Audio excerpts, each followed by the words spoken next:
So how's it going? Really good. Just back from the Olympics. I'm the gold women's boxing. I guess I just train harder than the other women and have more abilities than them. So, gold medal. How's it feel? I'll tell you, it felt great concussing those women. I do wish I could have done it with my bare knuckles. It feels better to me. And winning the gold, that fills my heart with joy and my testicles with semen. But I had to overcome a lot of adversity to win this thing. Like what? Well, in the finals, I had to fight another man. In women's boxing, that's not fair. I mean, do you know how insane that is? It pisses me off. I didn't enter women's boxing to fight men, but I had to, and it felt violating. I didn't sign up for that. Apparently everyone else did, but not me. But luckily in the end, I beat him. May the better man win in women's boxing. And I did. Yeah, speaking of which, there was a little controversy surrounding you and your XY chromosomes. Think nothing of it. Just because I have male chromosomes in no way indicates I'm a male. No correlation. I mean, for crying out loud, I have female genitals. Oh, God. I'm about to have my cup on. Really hurt my nuts. So yeah, I have female genitals, which proves I'm a female, even though the side that supports me has been saying that female genitals aren't what indicates you're a woman. But now they are saying that. And they'll probably stop saying that once I'm out of the spotlight. Therefore, I'm a woman. Because, there really isn't a cut and dry scientific way to tell if someone's a male or a female. Actually, genetic testing to see if you have XX chromosomes or XY chromosomes determines it. And you have XY chromosomes. Not so fast there, buddy. The president of the Olympic Committee said if there's a scientific way to tell if someone's male or female, they'll adopt it. But unfortunately, that kind of science just doesn't exist yet. That we have said from the very beginning. If somebody is presenting us a scientifically a solid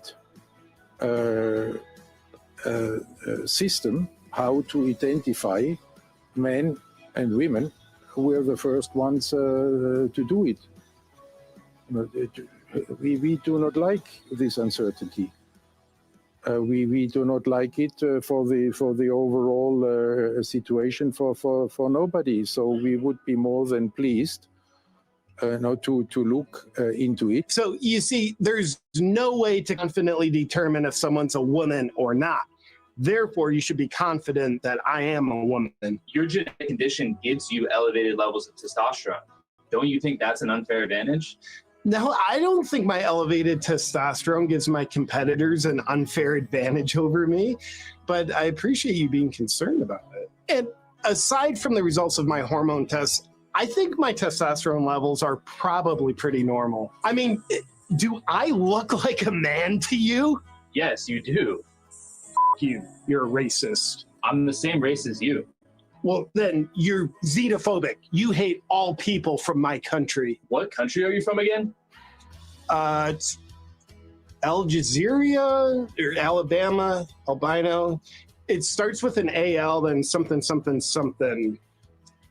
Brought home the gold, baby. Going into the Olympics, did you think that you could win? I did, but there were a lot of doubters along the way. I'm a true underdog story. You see, when I was a young man and started beating up women, during sentencing, the judge would always tell me, if you keep it up, you'll never amount to anything. But I proved him wrong because that same behavior won me Olympic gold. Oh, nothing better than starting off with some JP first thing in the morning, right? Yep. Taking the funny into everything. That's what he does. All right, I got my feed loaded. Let's get to it. Lots to cover today. Gateway Pundit. We're going to start off with their news of the week. Here we go. Our top story today from the gatewaypundit.com, an electric vehicle failure left 21 people injured. We're covering this story and so much more here on the Gateway Pundit's Week in Review.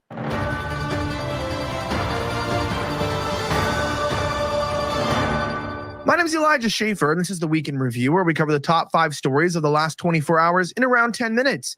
Our top story today from the gatewaypundit.com, explosive EV failure in a packed garage leaves 21 hospitalized, Jared Harris of the Western Journal reports. The fiery failure of an electric vehicle led to countless other cars being damaged and caused conditions hostile enough to send nearly 24 people to the hospital. The devastating incident unfolded on the morning of August 1st as an electric Mercedes-Benz EQE caught fire while parked in an underground garage below Incheon, South Korea apartment complex. The vehicle was not charging or running when ignited. According to Korea Jongyang Daily, the fire department received nearly 200 calls while the fire spread and belched black smoke into the sky. In total, 177 first responders arrived to fight the fire and handle evacuation to the complex.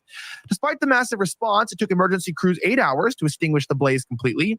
In total, 106 people were rescued as smoke filled the area, and another 103 others were evacuated.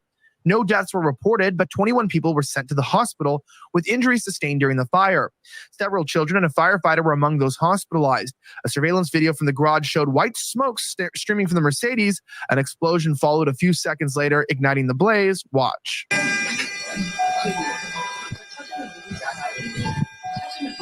예, 알아요. 공호수 확인했어요. 네. 네, 경기십니다.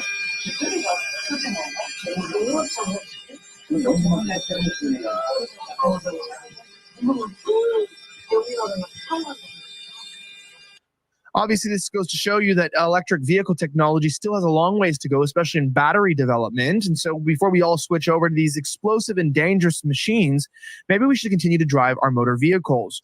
Our next story from the gatewaypundit.com, you have to watch this to believe it.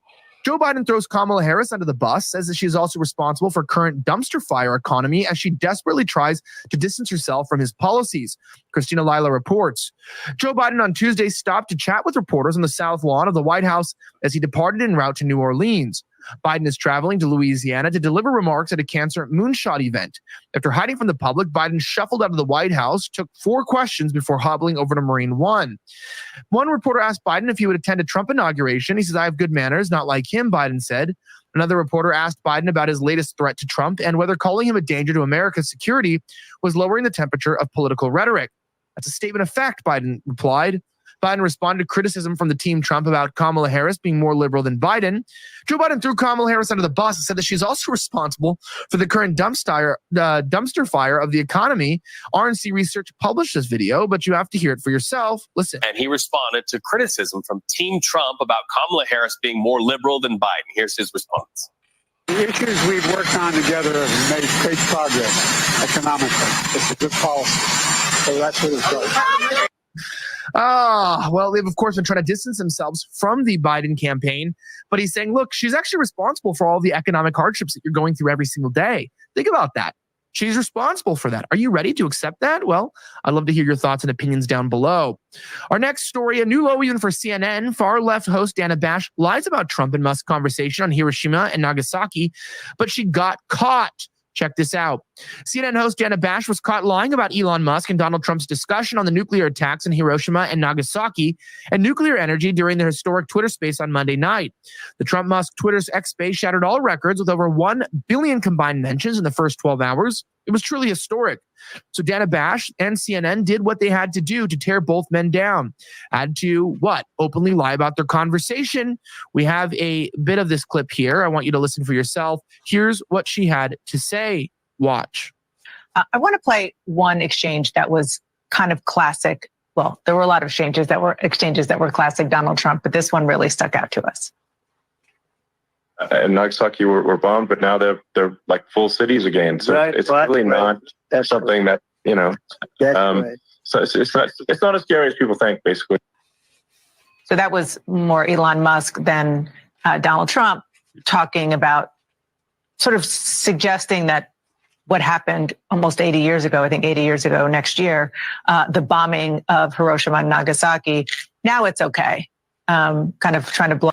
Yeah, that's what one user explained here in this bombshell, right? They said, hey, look, CNN's Dana Bash, Ryan Saavedra, blatantly lied about Trump and Musk's conversation last night. She falsely claimed that Musk and Trump said that it was okay to drop nuclear weapons on Japan. Audio from their talk last night shows that is not at all what they were talking about.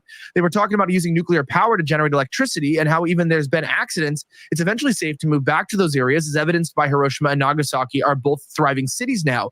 Also, historians and military officials have said that far more people would have died if the U.S. did not drop the atomic bombs on Japan, because the U.S. would have had to invade Japan and more American soldiers and Japanese would have died as a result. But of course, we leave it up to CNN to be full of crap and full of lies. Our next story, hundreds of families are forced to vacate from a Colorado apartment complex after Kamala Harris's Venezuelan migrant gang members take over the building. Christina Lila reports. Kamala Harris's America. An apartment complex in Aurora, Colorado is closing after Kamala Harris's Venezuelan migrant gang, known as Tren de Aragua, if that's even how you say it, took over the building. Hundreds of families were forced out of their apartment units thanks to Kamala Harris's dangerous open borders policies. Many of the evicted families are struggling to find new homes. The city of Aurora tried claiming the apartment buildings as being shut down due to code violations. However, a city council member says that's a lie. We're not buying this, said Aurora City Councilwoman Danielle Jurinsky. We believe that, yes, there are code violations, but this started because of a gang takeover. That's what we believe. A task force is investigating Tren de Aragua's connection to Aurora apartment complex. It's Araguas? I don't know how to pronounce that, guys. The Aurora Police Department, in partnership with the Raven Task Force, has assigned 4 detectives to a special task force that includes additional local, state, and federal partners to investigate violent crime impacting our migrant community, said an Aurora Police Department spokesperson last week. Crime is rampant at the apartment complex due to Kamala Harris's Venezuelan gang members, and according to statistics provided by an Aurora City spokesman, calls for service at 1568 Nome Street have increased in recent years. In 2022, APD investigated 41 crimes at the site. In 2023, police investigated 84 crimes, and as of July 31st, officers have investigated 66 crimes at the property so far this year, Denver 7 reported. So it looks like these migrant gangs are causing more than just, minor inconveniences. In fact, just the New York Post came out today and explained that they're actually causing over $5 billion of damages. Insane. To the New York taxpayer. And that doesn't even include what's happening in every other state, like in Colorado. Our last story laments the collapse of once great states in the United States. California is back on the chopping block here as the last remaining Denny's in San Francisco is forced to close because of Dine and Dashers. Mike LaChance reports that the last remaining Denny's restaurant in San Francisco has closed its doors forever. The restaurant owners claim that customers constantly ate and left the establishment without paying and that they got no support from the city. Denny's now joins the ranks of dozens of companies that have pulled their retail outlets from the crime-ridden city. The last Denny's in Oakland, California closed their doors back in February, also because of crime. This is what progressive governance looks like. This is what Kamala Harris and Walt want to bring to the rest of the country. But I remind you, they just raised $12 million at a fundraiser in San Francisco, while businesses can't even keep their doors open because of rampant crime. This is sort of the dystopian divide that happens between, our nation when elites take over. It's not that the rich don't stay rich or that there isn't some luxury and decadence to get involved in. It's just that the rest of the people suffer. The last remaining Denny's in San Francisco closed its doors this month because customers would frequently leave without paying their bill in crime-plagued city, according to the owner. Chris Hack shuttered the 24-hour diner at 816 Mission Street near the Union Square section on August 1st after 25 years. We're the only store left, and we operated until the last day that we could. Cost of doing business is tremendous. There's vandalism and people come and eat and walk away, and there's no one to stop them. Hack also lamented the fact that a key source of revenue, business conventions, had dried up in recent years due to the tech industry shifting to hybrid work during the pandemic. It's a beautiful city. We love it. We have been here so many years, but I think city officials should make it more business friendly and maybe more friendly to human beings. I mean, I love South Orange County, don't get me wrong, and a lot of California is rural and quite beautiful, but these large cities, especially watching San Diego's decline, San Francisco's decline, Los Angeles, it is heartbreaking. For the Gateway Pundit, I'm Elijah Schaefer. Thank you so much again for watching the Week in Review. Have a great rest of the week, and may God bless the United States of America. I'm signing out. All right, Gateway Pundit. Look at me. He's pretty spot on. All right. Elderly Christian preachers are arrested for preaching the gospel, yet Muslims are allowed to block roads to chant Allah Akbar and Muslim prayers. It's one rule for them and one rule for us. What would you rather see being preached? Here we go. Take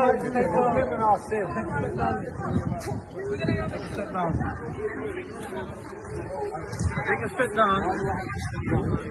You need to listen to my colleague. You need to take a step down. This is what the colleague wants to say. Listen to what my colleague is saying. Listen to what my colleague is saying. Listen to what my colleague is saying. Listen to what my colleague is saying. I can stand on the step. Listen to what my colleague is going to say to you. There's no law against standing on the step. I'm not obstructing the highway. If people want to pass by, they can pass by. I'm not obstructing. Listen to my colleague. I don't mind you filming, but it's okay.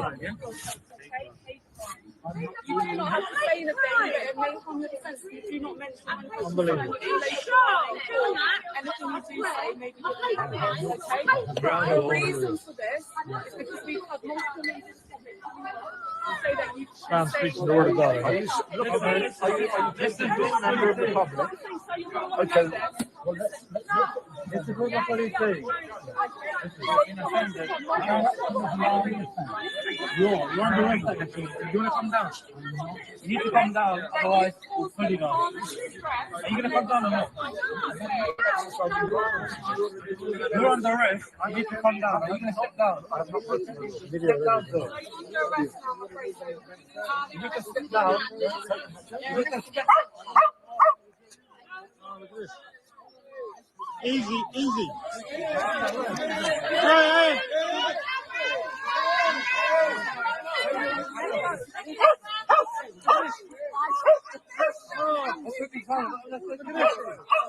he's an old man, mate. He's an old man.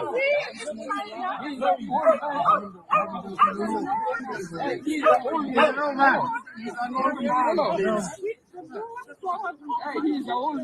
He's an old man, mate. Take it easy with him. Preaching the word of God. Why? The Lord God Almighty. Oh, praise the Lord. The Lord God Almighty. You should have come to Britain. Look at the way he's handling this man. God bless you. Look how he's carrying this old man. Look at this.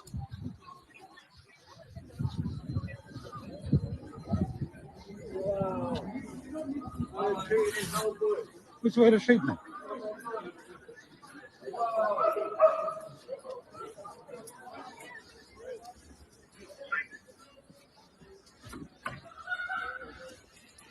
I've got everything on video here for you as far as the way to treat me. I think it's unbelievable.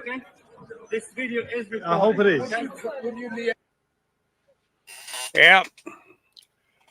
So I presume that this is over in the UK. I don't know what area. They didn't give any context to that. But that's a shame. This is a good funny for you. All right. Hey there, brother. Do you have time to talk about Jesus Christ today? Oh, you're dead? Oh, okay. Well, you have yourself a blessed day. Okay, you too. You.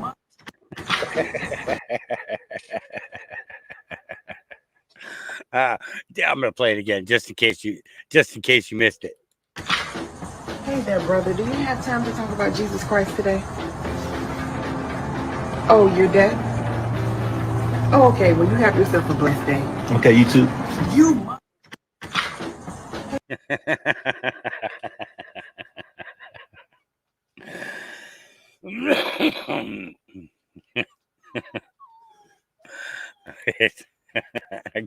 Sometimes I can't help myself. I'm sorry. All right. Rightful President Trump just posted a TikTok to his over 10 million followers. If you want to have a good life, vote for Trump. You deserve better. Yeah, here we go. Did you know that the Kamala Harris price hikes have cost the average family $28,000?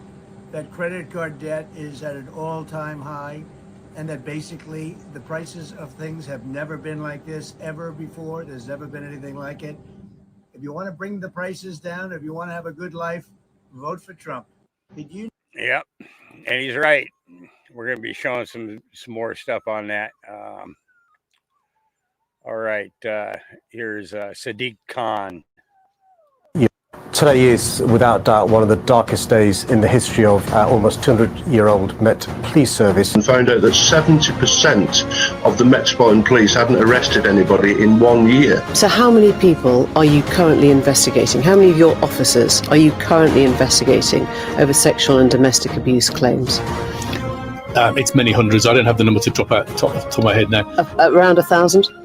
It's many hundreds. I can't give you the exact number, but it's many hundreds.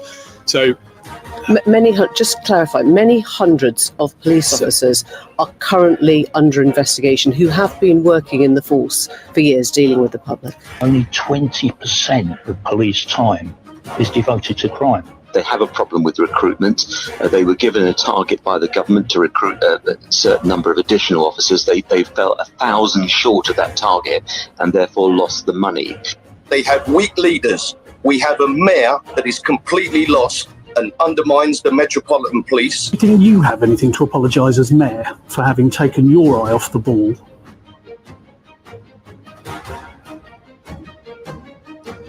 Yep. Sack him. Yeah. All right. Therefore I am says new young illegal migrants living in taxpayer-funded shelters are being behind recent. Well, I'll just play it. Here we go. Food vendor in New York City, Alan Kemp has seen it all, but lately he's even more watchful in Central Park. Yeah, I can't afford to get robbed, ripped off, mugged, stabbed. I heard that people are getting stabbed, and I can't afford to go through that, not at my age. His fear, a result of the recent increase in crime in the park, the most recent, a mugging Tuesday night near 62nd and West Drive. Assistant Chief Jason Savino says there have been 11 robberies in the park since June 27th, and he says 8 of them are likely connected. You'll start to see, like I described, the wolf pack. Savino says the suspects in these crimes are in large groups, what he calls wolf packs, like this mugging on August 1st. He says they take off with things like wallets, phones, and bags. So you could imagine the feeling. Imagine the feeling of that individual, predominantly tourists or soft targets, sitting on a bench and then ultimately being victimized by these wolf pack type robberies. It's tremendously concerning, and it's a new phenomenon, not only to Central Park, but really to the area. He says many of the suspects in these crimes live in city-run migrant shelters, and their average age is just 15. Police arrested an 11-year-old Tuesday night after he allegedly stole a phone from someone on the number 7 train. Assistant Chief Savino says the same kid was seen on video using credit cards stolen during a robbery in Central Park. Although they're very young, very impressionable, they do have a big influence on this group. And that's something we haven't really readily seen. It's one of the first times I've ever seen it in my career.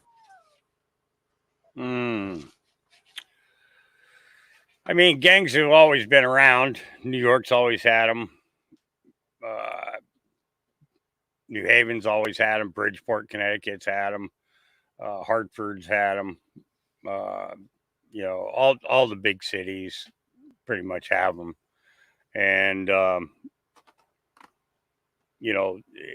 they haven't done half the stuff that these people have done, I'm not saying that they're good. I'm just saying that they haven't done half the stuff that these guys have been doing. Yeah. All right. The Vigilant Fox says RFK Jr. drops a massive truth bomb about free speech. Here we go. It's inherently a patronizing stance, right? To pretend like our citizens don't have the brain power to discern for themselves and to listen to ideas they don't agree with and make up their own minds. Right. And the government is not, let's get this straight. The government is not stealing your tongue or Donald Trump's tongue or Elon Musk's tongue because they're scared that he's going to tell lies.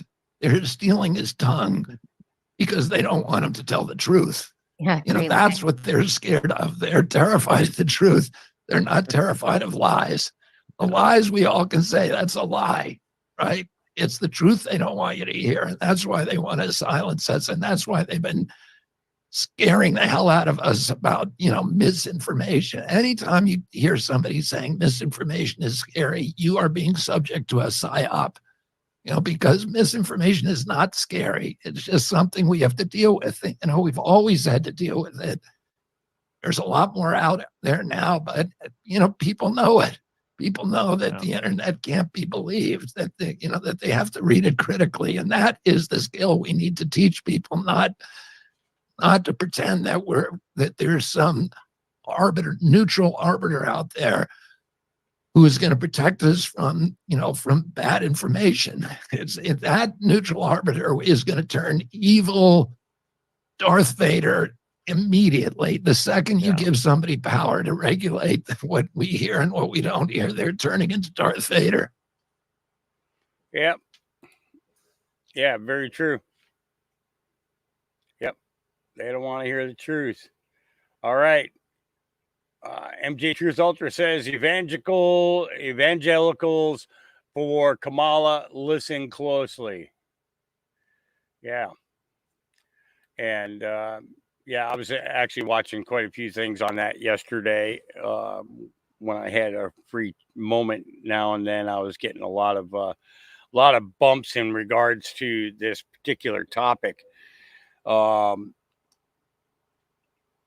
If you are evangelical, the topics in which he's going to talk about here should be like the furthest things from your mind. There are things as to things that you would support. Well,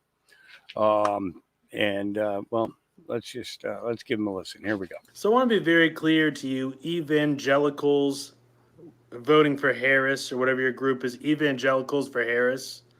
Jesus Christ would tie a millstone around your neck and throw you into the ocean.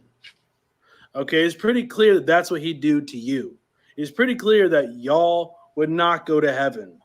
You guys are out here voting for transgenderism. You guys are out here pushing child genital mutilation on children, mutilating children, even against the will of their parents, where your vice president came from. Y'all are pushing grooming these kids in schools, brainwashing them, putting all kinds of weird grooming indoctrination in the curriculum that the kids use in school. All right. And y'all support late-term abortion. You want to vote so that there's abortion in every state up to the moment of birth. But y'all are going to come on here and say that you believe in Jesus Christ and that you can't vote and that you can't let people vote for Donald Trump because Donald Trump is not a Christian. It's not a godly man. Are you kidding me? Is that a joke? No one out here is perfect. No one out here is the shining example of Jesus Christ. No one. But let me tell you something. Y'all want to turn this country into a hellhole. Y'all are going to hell. You're not Christians. The Bible's very clear that y'all are the specific people that claim to be Christians, but you're going to get thrown into hell. Yeah, Donald Trump, he may not be perfect. He has a big ego. Let me tell you something. Y'all are the ones that are leading people astray on purpose.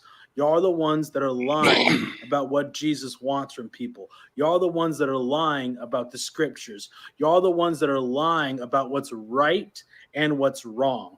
Y'all are the ones that are pushing this double standard nonsense so you can push your political agenda while pointing at Donald Trump and saying, oh, he's a bad man. You can't be a Christian and vote for him. Meanwhile, you're literally pushing the devil's agenda. You guys have no hold whatsoever on morality. You don't have the moral high ground. You are literally the foot soldiers in Satan's army. All right. I just want to make that very clear that you are not a Christian if you support Kamala Harris. There is no such thing as a Christian Kamala Harris supporter after the last 4 years. Interesting. Yep. Very interesting topic. All right.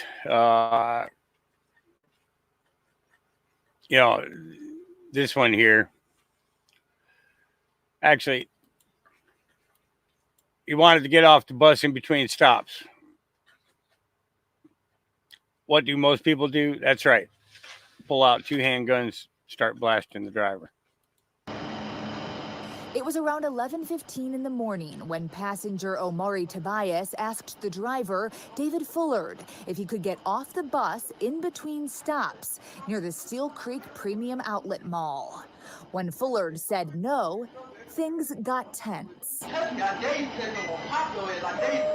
A few minutes later, Tobias can be seen pulling out a gun and walking towards Fullard.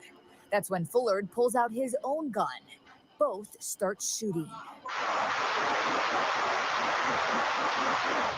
As shots ring out, 2 other passengers can be seen running to the back of the bus, both ducking for cover by the rear doors.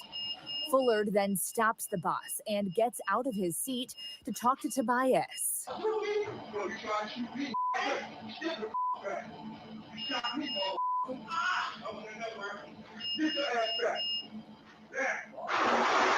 Fullard, standing in the aisle, shoots at Tobias again.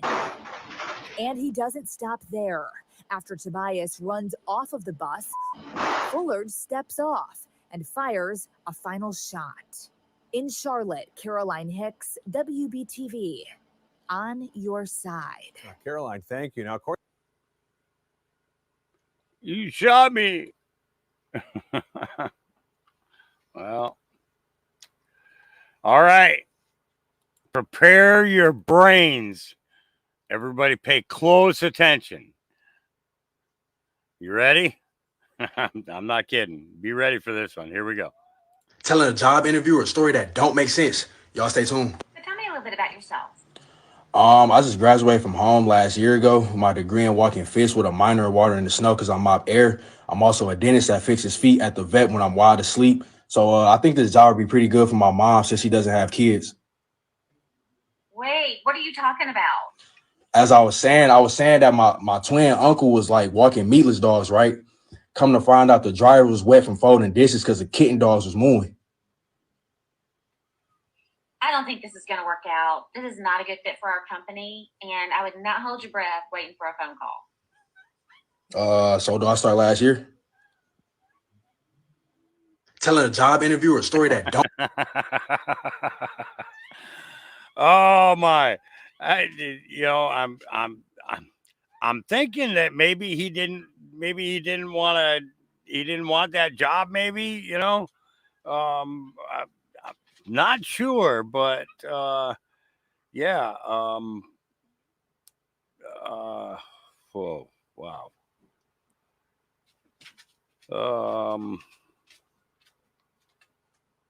Yeah.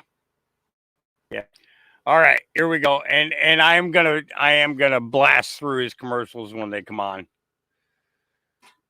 It has long been claimed that Hollywood stars and entertainment industry celebrities must join the Illuminati to make it to the top of the industry.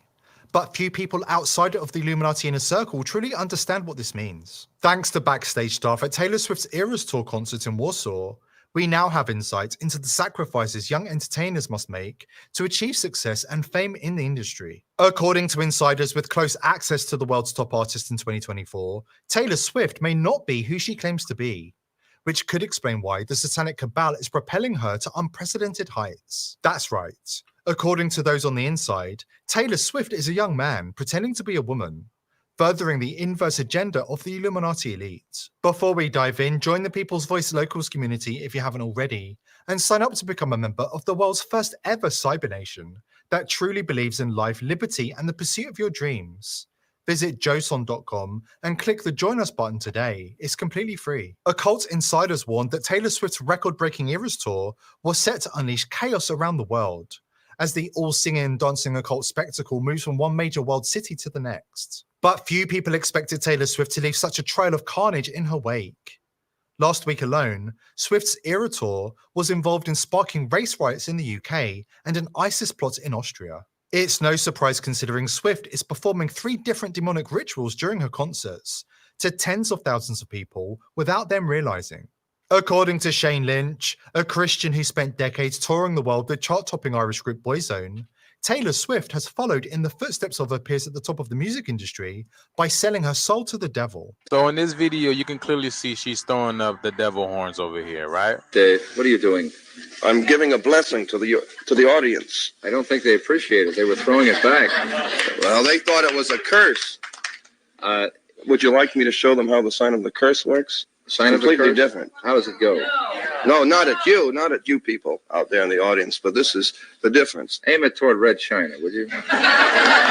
This is the sign of the horns. A curse sign, the two fingers extended. This way, spread apart for sort of shotgun blast, you know. I always figured if I ever met the devil, it'd have dirty fingernails. Go on. Other ones, too. Yeah, what are the other ones? The other ones, one of them's the pox sign. That's 3 fingers extended. A pox on you? A pox on you during the Middle Ages. The Satanic Cabal loves the transgender Baphomet, so much so that they invert their firstborn child. This is not a metaphor. The Cabal literally transitioned their firstborn son. Have you ever asked yourself why there are so many little boys walking around in dresses in Hollywood? And why these young boys who transition are so intensely promoted on social media and mass media?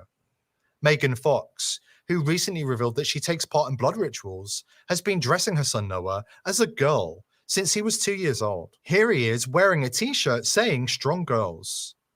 Yes, that's the same Megan Fox who told the world she was a man, a tranny, in 2009 at the Golden Globe Awards. Because I'm pretty sure I'm a doppelganger for Alan Alda. Oh, get out of here. I'm a tranny. I'm a man. Charlize Theron's adopted son Jackson has been wearing dresses since he was about the same age as Megan Fox's son. Meanwhile, Madonna's 16-year-old adopted son David is also being pushed into the spotlight. And the spotlight craves young boys in dresses. Here, David is wearing a cheerleader's outfit, complete with devil horns and a choker. And here is Los Angeles' own Magic Johnson with his family. Notice anything? The transgender agenda is being pushed 100 times harder in the exclusive schools in LA, where all the celebrity kids attend. In 2017, Liev Schreiber brought his then 8-year-old son Kai to Comic-Con, dressed as Harley Quinn. It's no secret that Harley Quinn is a highly sexualized character. Despite this, Liev brought his own son to Comic-Con, which is packed with grown men who fantasize about these types of characters, dressed as Harley Quinn, complete with makeup and ripped stockings. Which brings us to Taylor Swift, whose career began in similar circumstances to young Kai. Well, Taylor Swift's the biggest star in the world. Sorry, Gutfeld. She's been blanketed across the sports media entertainment atmosphere. The New York Times just speculated she's a lesbian. And last year's tour broke Ticketmaster. A tour that's revenue tops the GDP of 50 countries. I mean, I like her music. She's all right. But I mean, have you ever wondered why or how she blew up like this? It's important that people realize the only reason Taylor is being pushed so hard is because she's trans. Just as the young boys of Hollywood are being pushed to transition at very young ages, Taylor also made the switch when she was a young child. Taylor has become more polished over the years, but as her backstage staff attests, there are countless giveaways that should have alerted the masses to the fact that Swift is a young man in red lipstick who has undergone only very minor surgeries to achieve her look. Early photographs from Swift's career reveal a prominent Adam's apple of the double-pronged variety, a prominent physical feature which is never found on natural-born women. Backstage staff are also perplexed why the public have not understood that Taylor is a man due to her masculine frame without the slightest hint of feminine hips. Taylor is obsessed with exaggerating her hips in any way she can, which is standard drag queen behavior. She is always placing her hands on her hips to cover up her lack of feminine curves. When this is combined with her broad shoulders, which are wider than her hips, the picture becomes clear. This is the face and body of a young man. Orwell predicted the rise of Taylor Swift and the global transgender agenda, warning us of their influence in his prophetic writings. But what if Orwell didn't go far enough? The reality we're living in today is more absurd than anything he could have imagined. Stay with us. We'll dive deeper into this after this important message from our sponsor. FDA-approved your body, there have been studies that show he was told to go home, die of small cell lung cancer. And Damn commercials. I hate them. I do. I dislike commercials. But a veterinarian, specifically fenbendazole. 15. Voltaire famously stated, Voltaire to a plastic offer. Which is an easier way to fast forward on Voltaire famously stated, "Whoever can make you believe absurdities can also make you commit atrocities." In other words, being compelled to believe untruths, and indeed obvious untruths which you know in your heart are untrue, and then living your life as if these untruths are true, can have a morally corrosive effect and prime you to conform with terrible crimes. This is the modus operandi of the satanic cabal we call the global elite. George Orwell depicted this phenomenon in his novel 1984, where the authoritarian and oppressive government controls the population and secures their compliance by making them repeat absurd contradictory slogans like war is peace and freedom is slavery. Today, one of the real-life versions of these types of absurdities that the population is being forced into believing is that our biological sex does not matter. They want us to believe that whether we have XX or XY chromosomes is irrelevant to whether we are actually women or men. Under this new ideology, men can freely enter into womanhood and women's spaces and sports based simply on how they identify. Taken as 100% true, this mantra leads to absurd and even atrocious results, such as biological male sex offenders being housed in women's prisons, and women's domestic violence centers, making women vulnerable to abuse and even rape.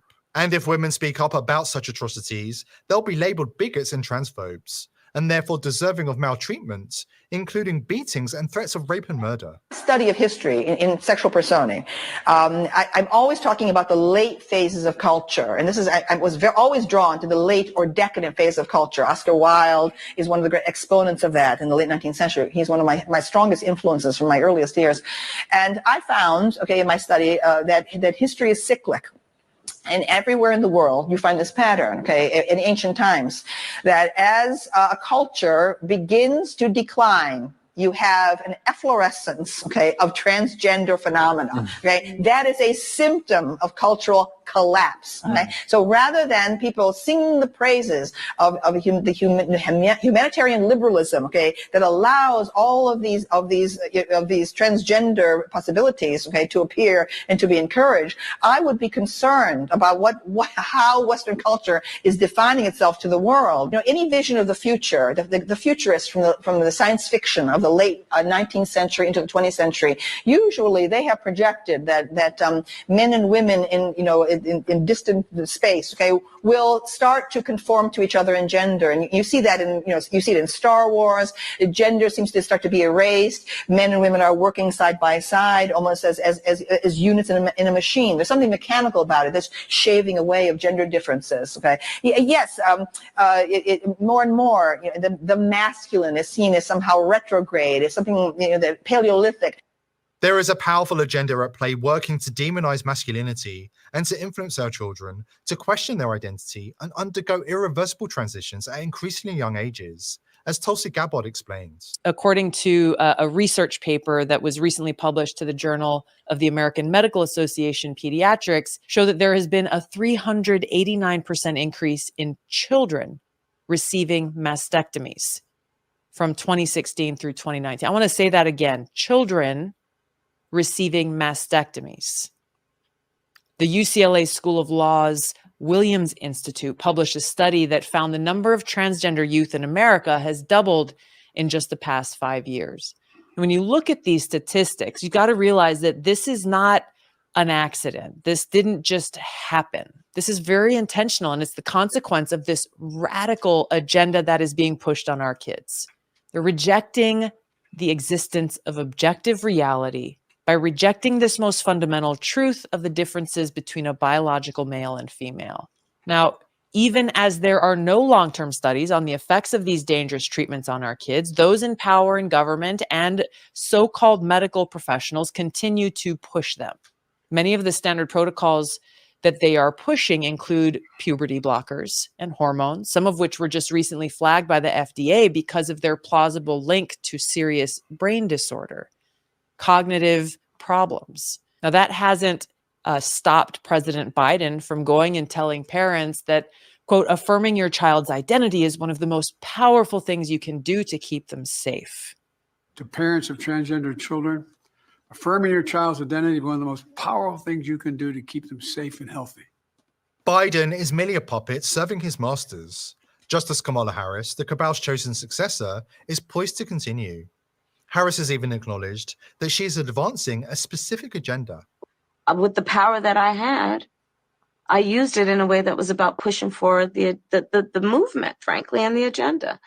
And so look at my record to know when I was Attorney General, I learned that the California Department of Corrections, which was a client of mine, I didn't get to choose my clients. Right, a client of the Attorney General. A client of the Attorney General, right. Of the Office of Attorney General, that they were standing in the way of surgery. For prisoners. For prisoners. And there was a specific case. And when I learned about the case, I worked behind the scenes to not only make sure that that transgender woman got the services she was deserving. So it wasn't only about that case. I made sure that they changed the policy in the state of California so that every transgender inmate in the prison system would have access to the medical care that they desired and need. And at its core, it's a civil rights issue, it's a justice issue, and it's an issue of humanity. Here at The People's Voice, we are determined to continue exposing the agenda of the global elite, but we need your help. Subscribe to the channel, spread this video far and wide, and join The People's Voice. Okay. So, IPv6 enables an easy and accessible way for you to host your. Yeah. But I got something else on that Taylor Swift part of that I want to share with you guys. Let's see. I'm just doing this so I get to that quicker because I don't want to have to scroll through everything in order to find it. Where is it now?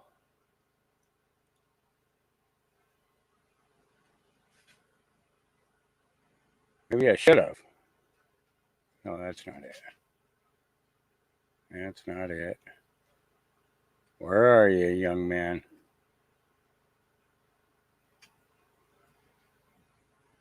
Yeah, maybe I should have.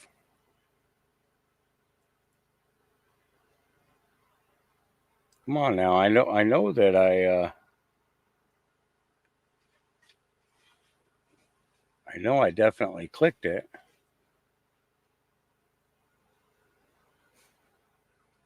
Oh, here we go. All right. So more on Taylor Swift. Oh, this is it. This is interesting. Let me tell y'all a true story. Be so boom. Watch this video to the end. Taylor Swift, I got you. You thought I would have find out? This video I'm about to show you is insane. TikTok. This is for entertainment purposes only. Let's go. The Glamour Gals collection. Dolls, party plays, fancy fireworks. The show plays collectively. This is crazy. Sold separately. You can send in trips of purchase from any 3 Glamour Gals dolls. Jessie, Danny, Bonnie, or Shara in any of 3 outfits. No Get way. Jessie in fancy formal free. Details on the specially marked packages. Offer expires on March 1st, 1982. Glamour Gals collection. Jessie and beautiful bride. Other dolls can play. This is crazy. Stop playing with me, son. What the Ah! Hold on, guys, my head. Ah! This is crazy, guys. This commercial came out in 1981. How is this even possible? I just showed you. Taylor Swift is a TT. Whether you want to believe it or not, the proof is there. This is what I'm telling you guys. Nothing is real in the Matrix. Do you understand now? Do you get it?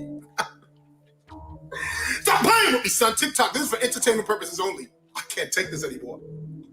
CLs, TTs, SSs, Rs, SWs, all of these letters, I'm starting to learn the alphabet all over again, guys. Stop playing with me, son. Yo, this gotta stop, guys. I got a headache. I gotta go. But I tell you one thing. If I ever see anybody in the streets and I tell them about this video and they don't believe me when I just show them proof, there's only one thing left for me to do.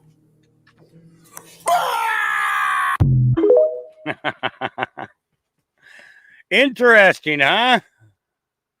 Yeah. That commercial, that face is 100% Taylor Swift.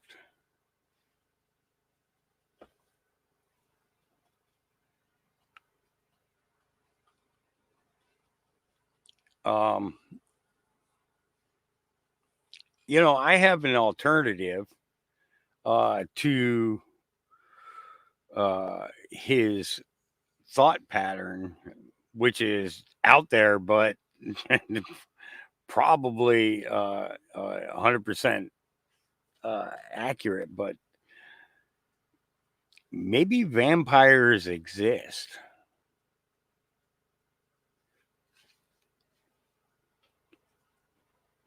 Just saying, maybe vampires exist. It sounds just like you're talking too. So I don't think that you can. I don't think that they could come up with a.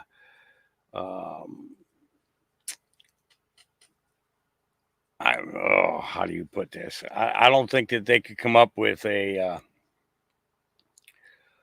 AI good enough for that, that old school, 1960s, 70s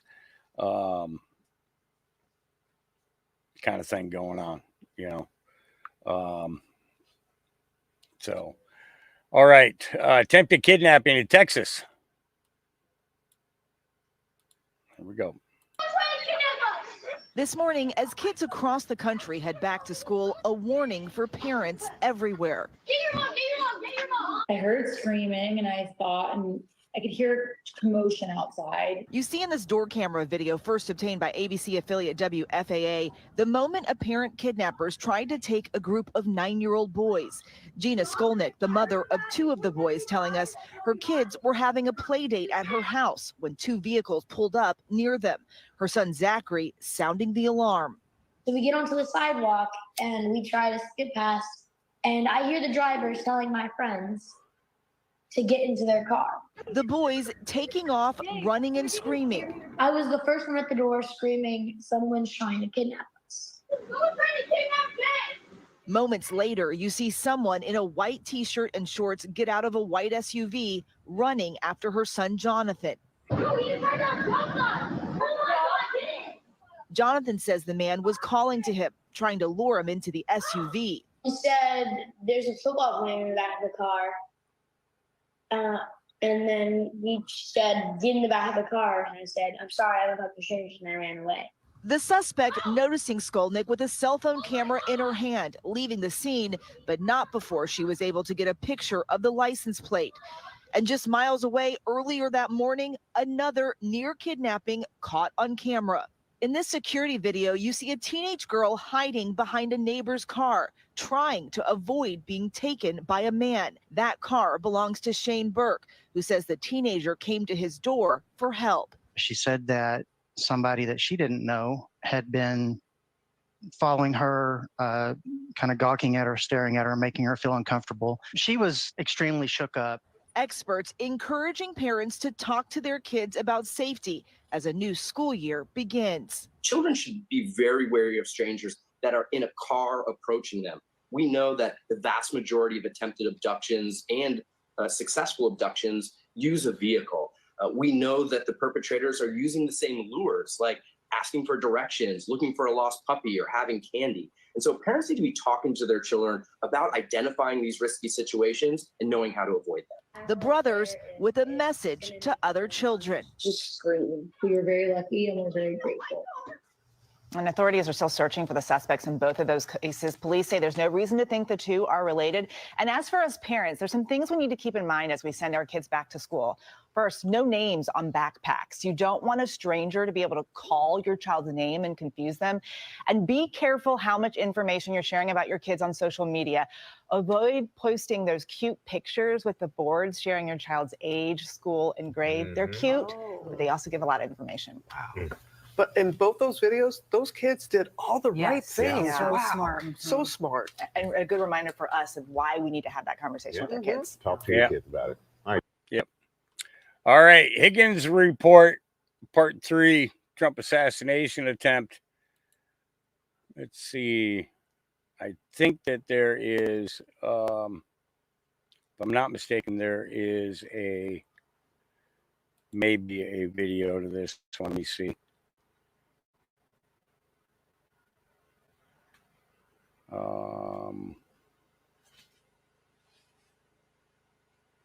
No, there's not. So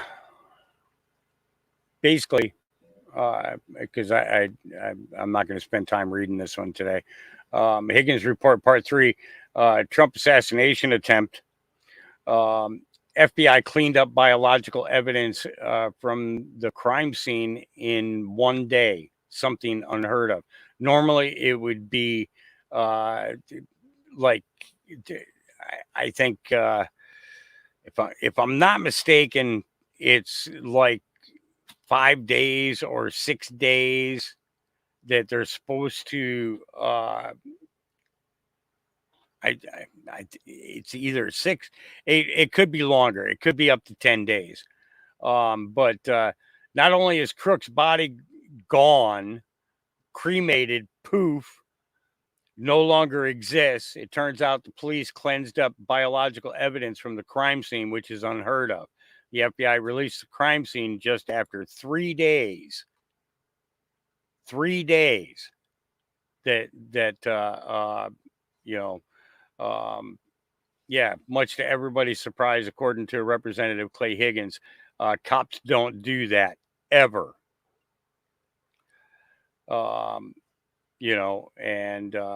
So Higgins, FBI cleaned up biological evidence from the crime scene, which is unheard of. Cops don't do that ever.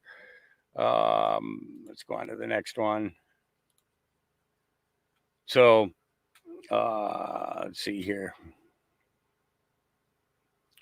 My effort to examine Crook's body on Monday, August 5th, caused quite a stir and revealed a disturbing fact. The FBI released the body for cremation 10 days after January 13th. That is awful quick.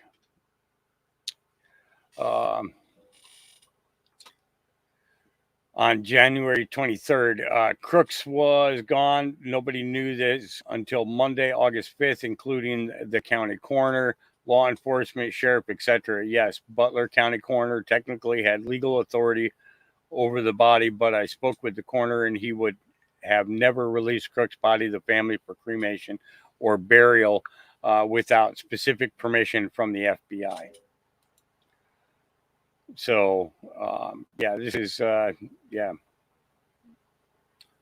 another corrupt, another cover up going on at the same time, right?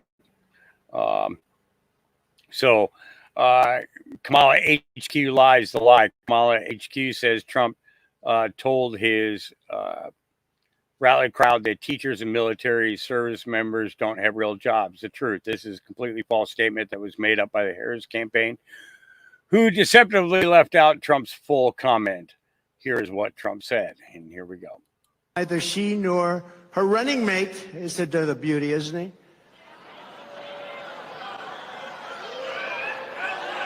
He signed a bill. He wants tampons in boys' bathrooms. I don't think so. Tampons. But they've never held a private sector job in their entire professional careers. And it's no wonder they're both socialists. They're actually beyond socialists. I think they skipped over socialists.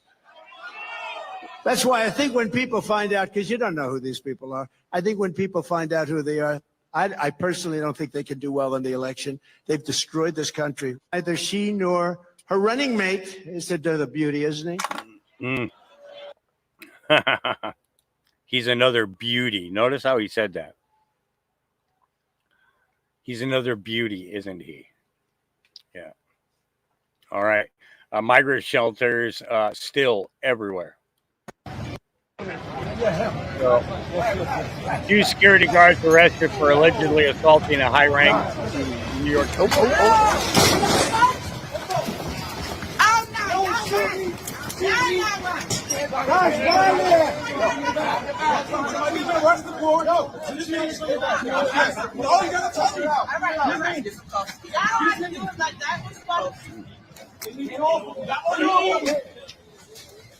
No, not resisting. All right, I'll do it. All right.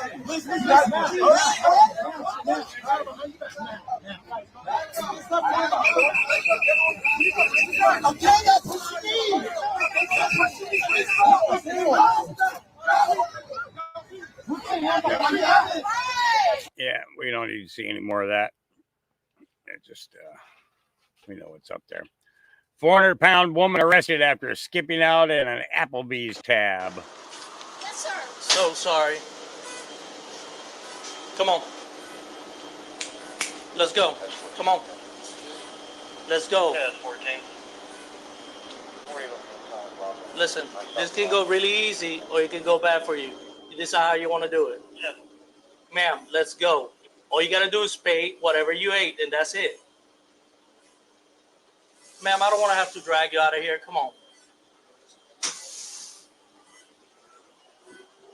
5311 available. 5311. Can I get 55 in front of Calla Hills? I got somebody that just skipped out on a bill from Applebee's, and I got them detained over here. They boarded a bus. Ma'am, let's go. 10-4 back, we're out the care of Calla Hills, service of 32. Let's go. I don't want to hurt you. Come on. It goes on for quite a few minutes. They never show if you got her off the bus or not. But yeah, ridiculous. Rightful President Trump just hit 10 million followers on TikTok. Meanwhile, Kamala Harris has a minor 4.4 million followers. So much for the overwhelming support for Gen Z, or from Gen Z for Kamala. We know the fake news won't report this. And you can see the numbers there for yourself. Yep. All right. If you are white, you can't be in the police force. I wonder whether it's time to talk about racism against white people. 3 white police officers have just won a discrimination case after being unfairly passed over for promotion because they were white British by Thames Valley Police. Instead of going for one of those officers who have between 19 and 26 years experience in the police force, they parachuted in Sergeant Sidhu to the role of detective inspector, despite them not even being promoted to inspector at the time. The police force then tried to cover this up by saying it was part of a BAME progression program, which it turned out didn't even exist. So we have a major police force that's turned down very well qualified white candidates because they're white, just so Sergeant Sidhu can have a go to get the diversity numbers up. Well, we're prioritising diversity over public safety. But it's not just the police, is it? The RAF launched diversity targets that discriminated against white men. It turned out that the RAF had a target to make sure 40% of the force was female and 20% was from an ethnic minority background by 2030. Why? Who cares? We're talking about the defence of the realm here. The army is just as bad. One recruiter revealed there was an annual training day in the military where personnel learnt about unconscious bias, microaggressions, safe spaces, pronouns and inclusion, and that there were woke targets for recruitment as well. MI5 has offered internships to everyone except white people. Only people from a black, Asian or minority ethnic background could apply. And the media. Apparently there's an advert for an internship on Robert Peston's political show. Again, white people can't apply. Can you imagine the outrage if we here at GB News had an internship that only white working class boys could apply for? We'd actually have some justification for it, though, wouldn't we? Because working class white boys have been the least likely to make it to university since 2007. They also became the least likely to attend the UK's most elite universities. I think we should have a serious conversation about whether we actually need diversity targets, whether those targets could make us all less safe, and whether there is institutional racism against white people. Oh. Yeah, it's coming at us from all directions. I don't know if I want to be white anymore. Katie Discord or Davis Court says breaking violent Portland Antifa member John Hacker arrested outside a courthouse. He bloodied a man in an assault attack, leaving a hole in his face. John Hacker just assaulted someone. Wow.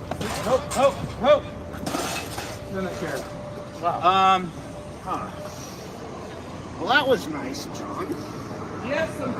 What happened? Who threw the first punch? As I left, I said, hey, well, you have a good one. Tapped him on the shoulder in a friendly manner.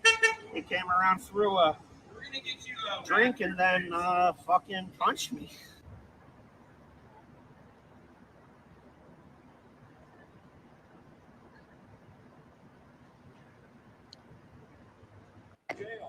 John Hacker just assaulted someone.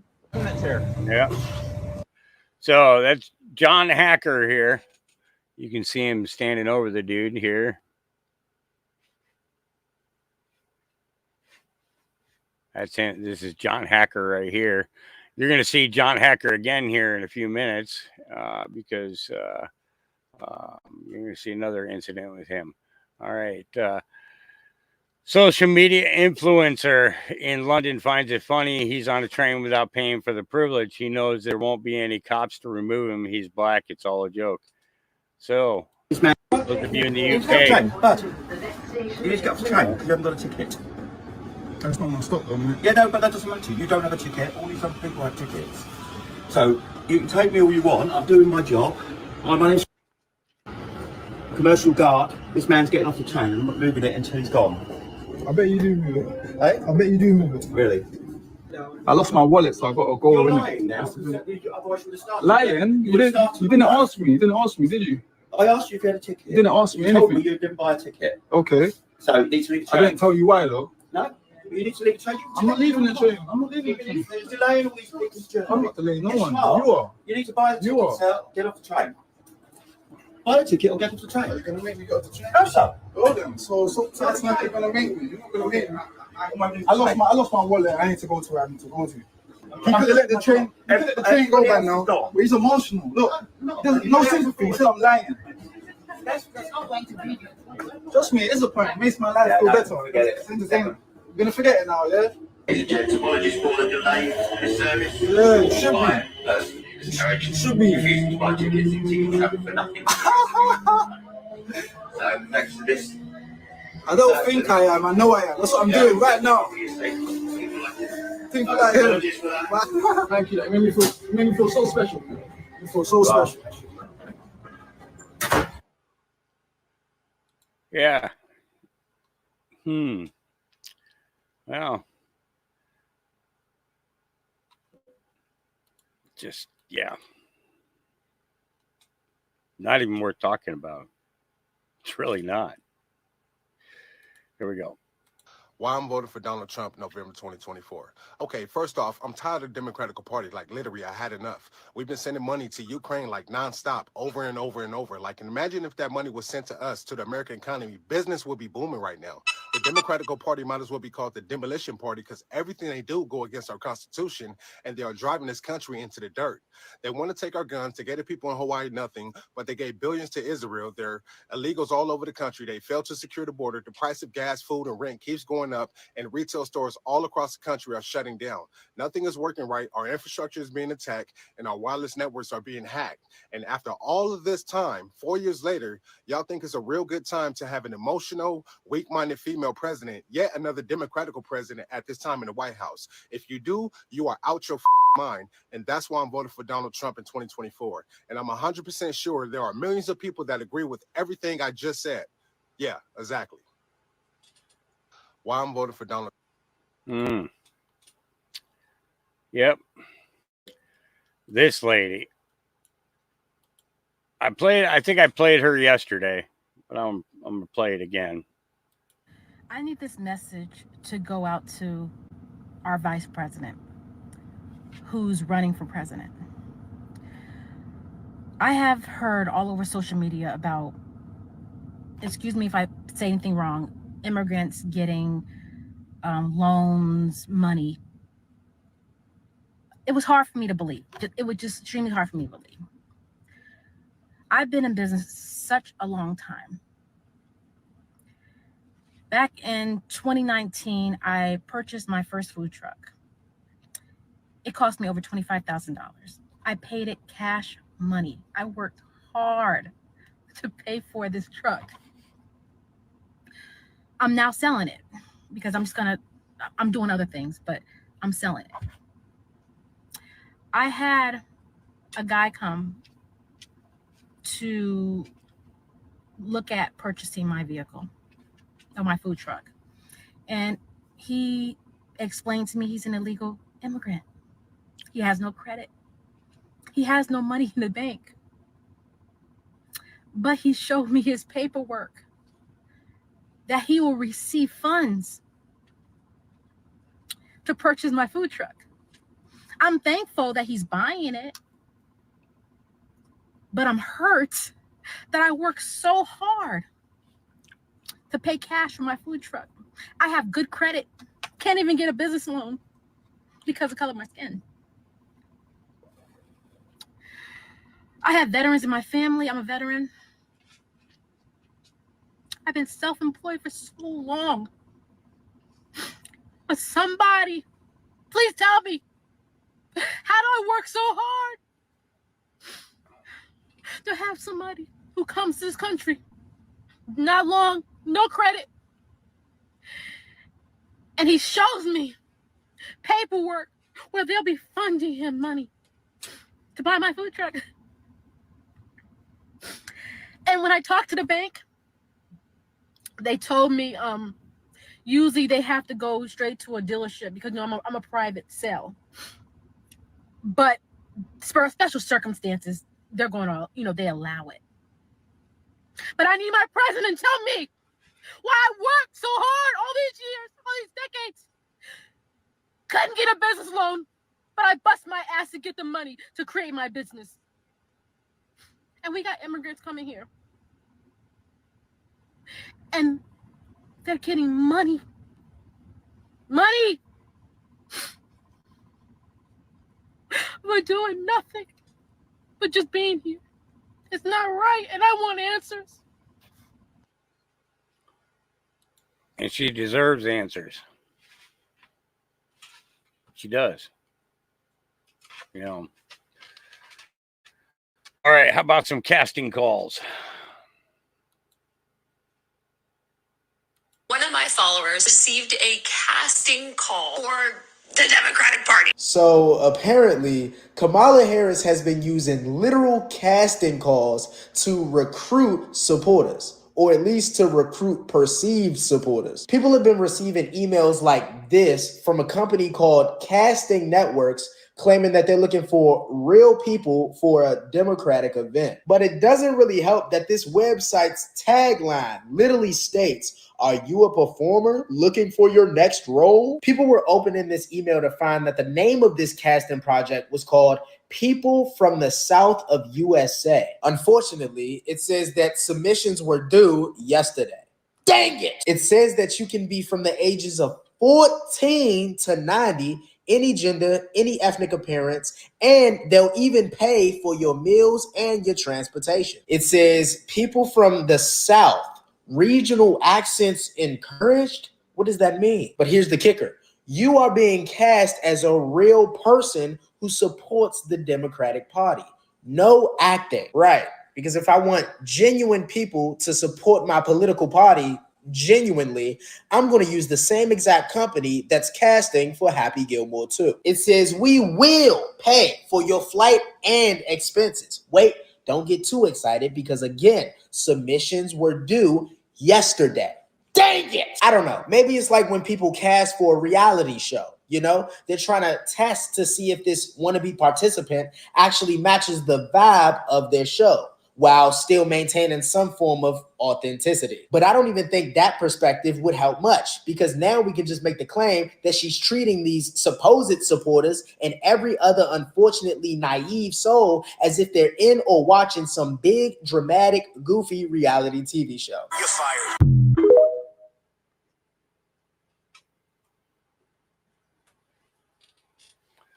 Yeah. Tom Fenton. Hey, in case you missed it, President Trump was again vindicated when news broke that Hunter Biden solicited help from the Obama-Biden administration for Burisma.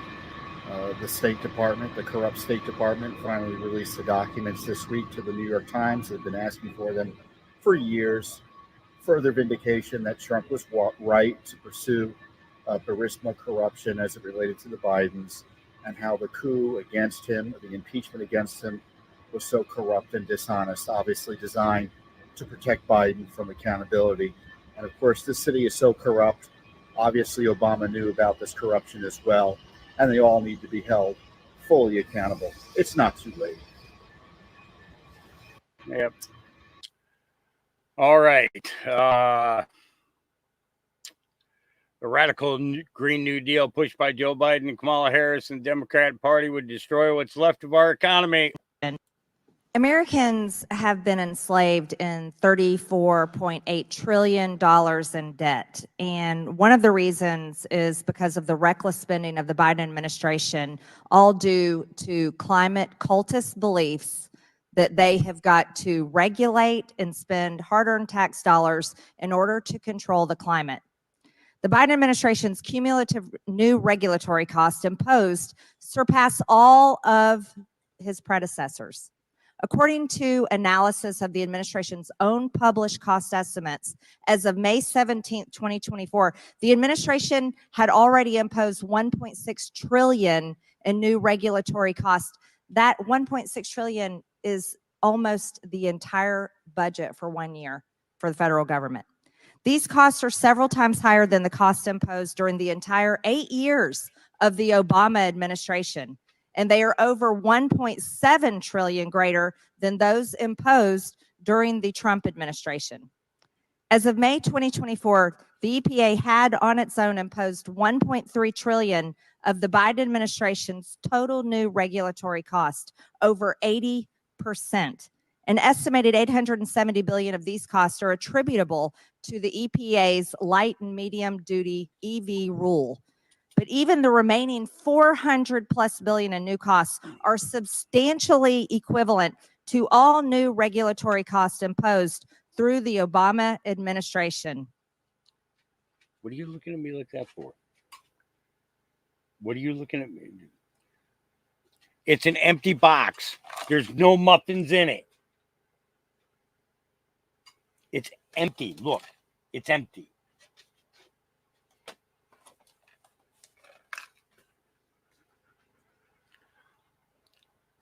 I got a puppy give me googly eyes thinking that they're going to get one of my blueberry muffins this morning. I'm out of muffins. All right. I mean, therefore I am. Watch as New York PD removes illegal alien encampment and unlicensed an encampment on Randall's Island. Now, earlier today, they confiscated and removed several vehicles. This comes as Mayor Adams has promised to crack down on issues near a migrant shelter there. Eyewitness News reporter Anthony Carlo is on Randall's Island with what we are seeing there right now. Anthony? Well, let me tell you, just about a half hour ago, if you were here watching this whole thing, you would have had no idea this was going to happen. It was as if a storm rolled through. I want to just paint the picture here for you. This is the shelter itself here at Randall's Island. You can see some migrants now who are hanging out outside after both the NYPD and Parks Department police came through at about 3:45 and scattered everybody. And if we shift over here, you're looking at what really is an empty space, but this was full of people earlier, vendors, folks hanging out, folks living, and it was largely a non-contested removal and breaking down, really dismantling of all of it.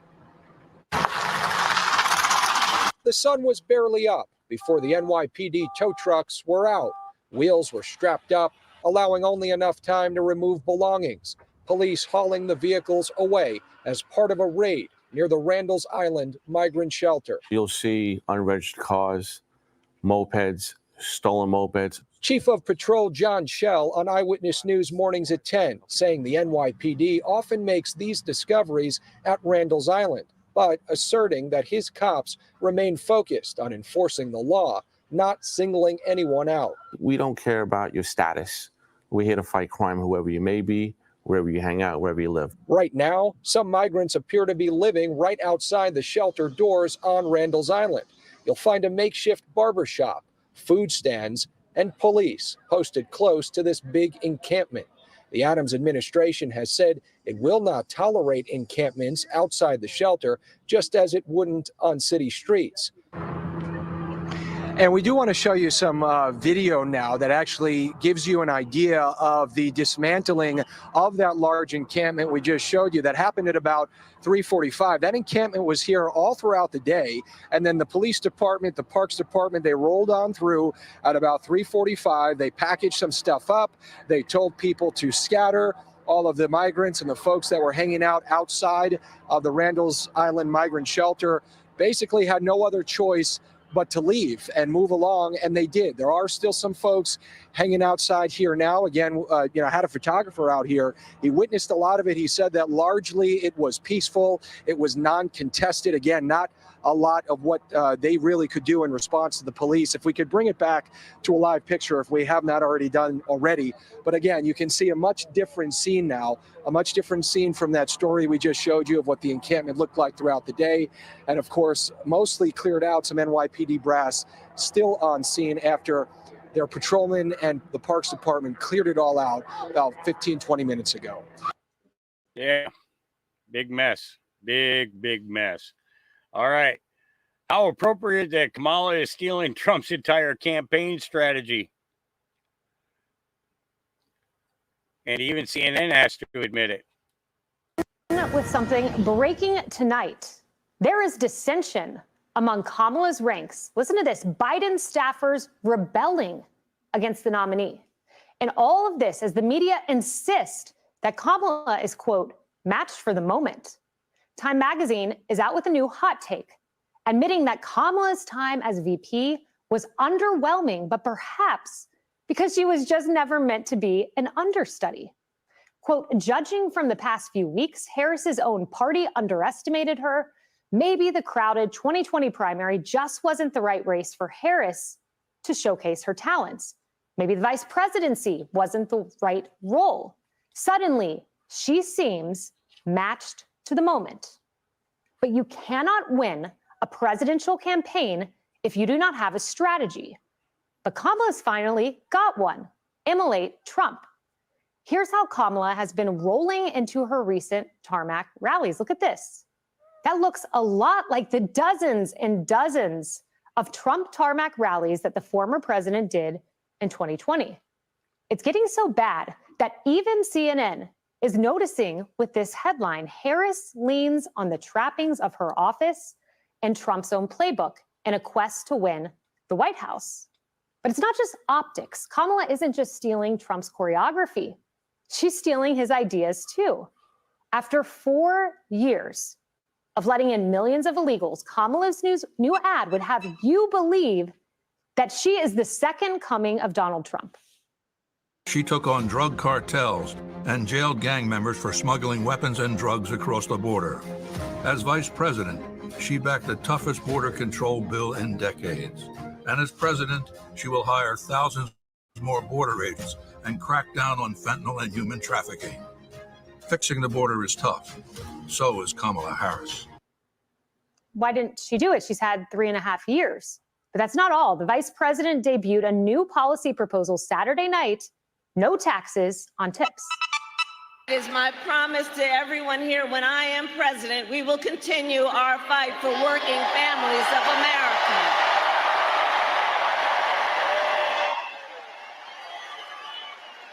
Including to raise the minimum wage and eliminate taxes on tips for service and hospitality workers. Right on cue. The media is fawning. This tipped wage piece is there's bipartisan movement here for this. Tipped wage workers are very important. Obviously, the backbone of the economy, specifically in a place like Las Vegas. And this is just one of those economic policies that will go to the heart of doing something directly for people. Well, the vice president has always said that she had a focus on the middle class and those that were aspiring to be in the middle class.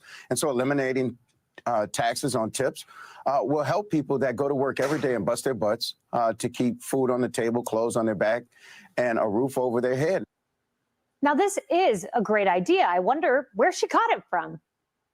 When I get to office, we are going to not charge taxes on tips. No taxes on tips. Every time you leave a tip for the next 5 months, make sure to write on the receipt. Vote Trump for no tax on tips. I will eliminate all taxes on tips.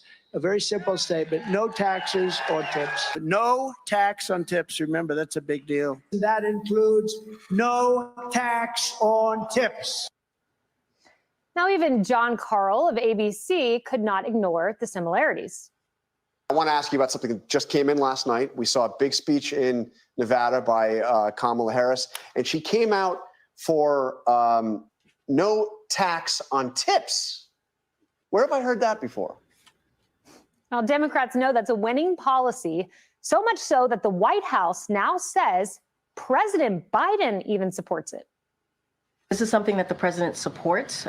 He supports eliminating taxes on tips for service and hospitality workers.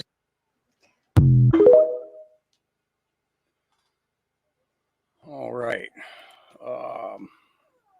Give me a second here.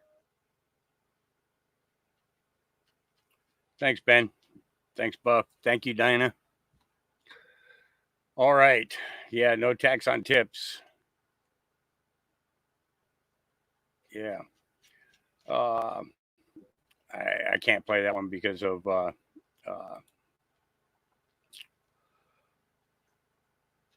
too violent what they do. But it was the story on it is a Muslim rape gang. A Muslim rape game has come to Europe. It's called Tarouche or Ter Harouche.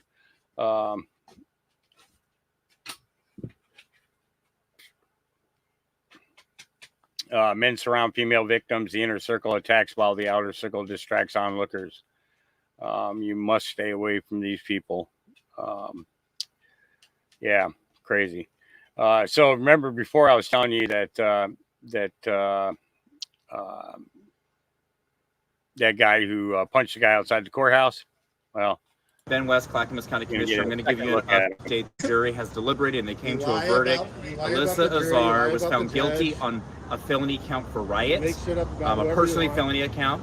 She was also found guilty for disorderly conduct, and it was a hung jury on the lawful use of mace. And so they're going to push that out just a little bit to find out whether or not they're going to retry that or how they're going to handle that one misdemeanor. But the truth is that Alyssa Salazar, Antifa ringleader, is guilty of felony riot. It was unanimous jury decision. And once again, it just reiterates the culture we have here in Clackamas County is one of law and order.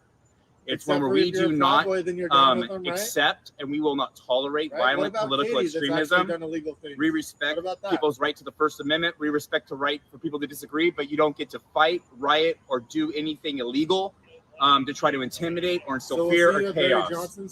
You can hear to my left a radical Antifa member, John Hacker, who's well known for his antics. It will not play well here in Clackamas County. That's not who we are. And today he learned that his comrade was guilty of felony riot because in Clackamas County, we do not tolerate violent political extremism of any kind, regardless of what group you are affiliated, regardless if you are radical Rose City Antifa or whether you are Proud Boys or whether or not you are the ice cream gang. We do not care if you are a gang member and participate in political violent extremism. We won't tolerate it. And so instead of having a real conversation, faux journalist John Hacker is over here trying to shout me down instead of have a conversation. But the truth is, I will not have I will not tolerate this behavior in my county. Anyways, I want to give my constituents an update on my perspective as their elected official. And these Antifa members that have come into our county, they don't belong to Clackamas County. They're not residents here in Clackamas County. And they're obviously having a temper tantrum because their comrade today was found guilty of felony riot. So now it's my job going forward to make policy decisions, to work with the DA and the sheriff's office to continue to instill a culture of safety in Clackamas County and one that is law and order. And so I'm pleased with this verdict, along with most residents of Clackamas County. We are elated that our culture of law and order and safety will carry forward. Alyssa Azar, let this be known to you. Don't come in here and act the fool. We'll talk to you everybody later. And today she was found guilty. Unless you're a proud boy. I'll put my phone away if you want to have an actual civil conversation.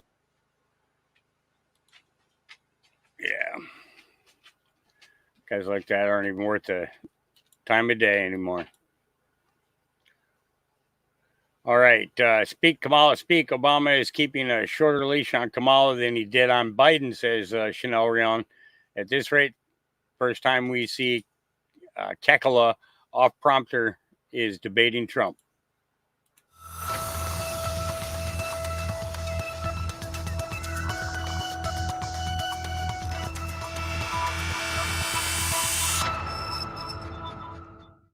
Good evening and welcome to Fine Point, where no narrative is sacred, no media hoax is safe, and we zero in on the big picture.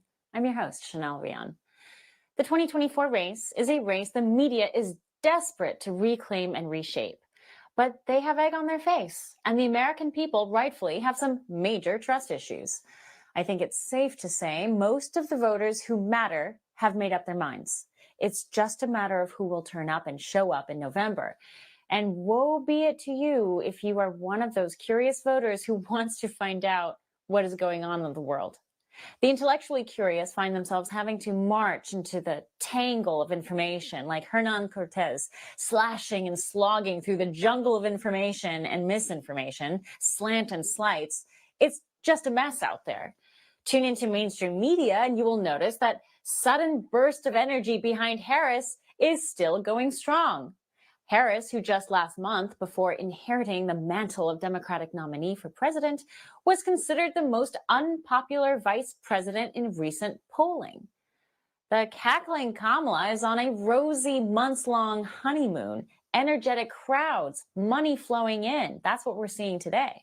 And strangely, according to media, there is former President Trump, who isn't doing much campaigning, it seems, they say. He's posted up at Mar-a-Lago and sending J.D. Vance in his stead on the Sunday shows as an attack dog.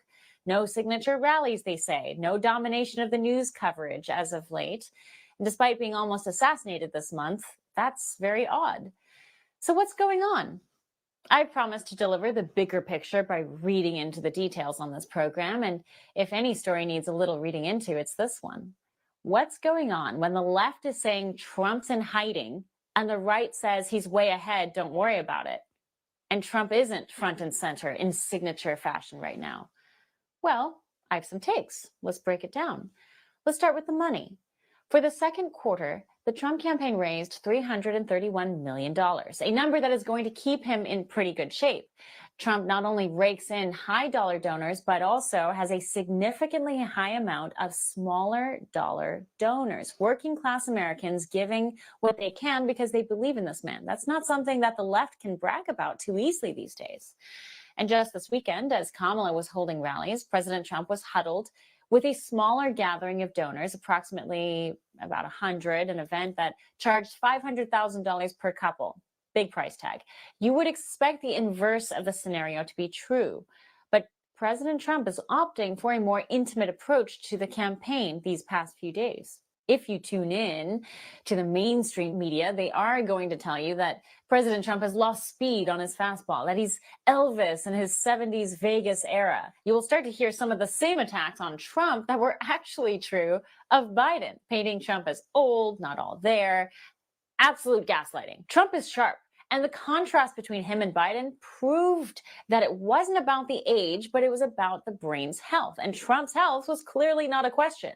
Some on the right have posited that Trump is hunkering down in Mar-a-Lago because he has been targeted by Iran, both in threats against his life and his campaign. Look at the cyber attacks and the alleged reporting that there are Iranian assassins on the loose. But Trump is not one to hide either. I think this assessment is completely off. I think it's something else entirely.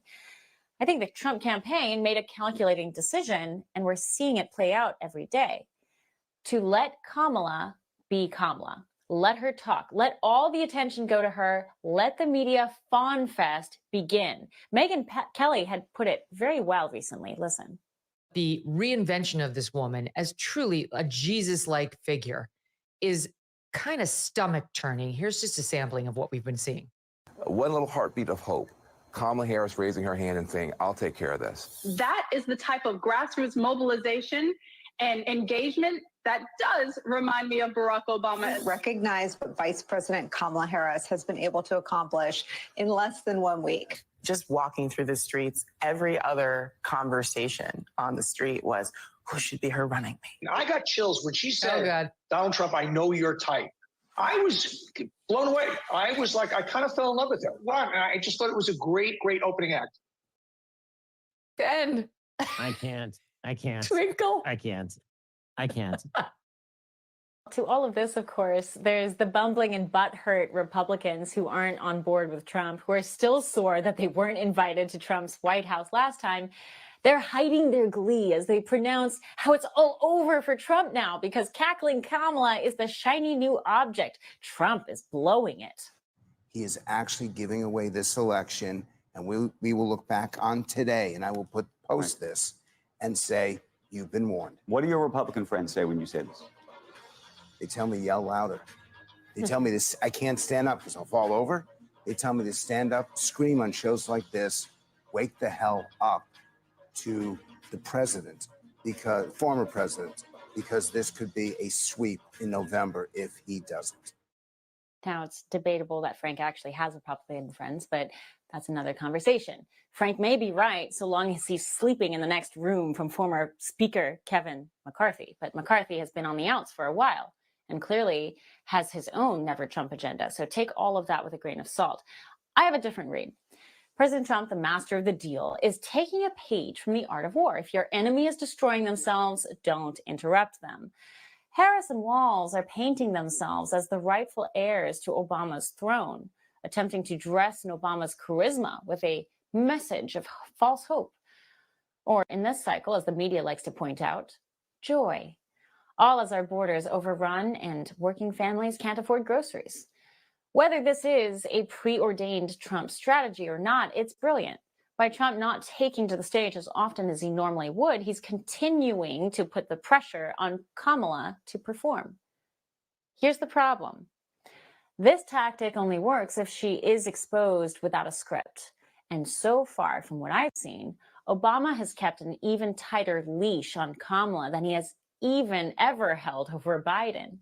And she's been nowhere near a space without a prompter or a script.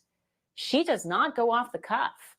So as the two fighters circle each other in the ring, Eric Holder, Obama's proxy embedded in Kamala's campaign, is not letting her take the bait.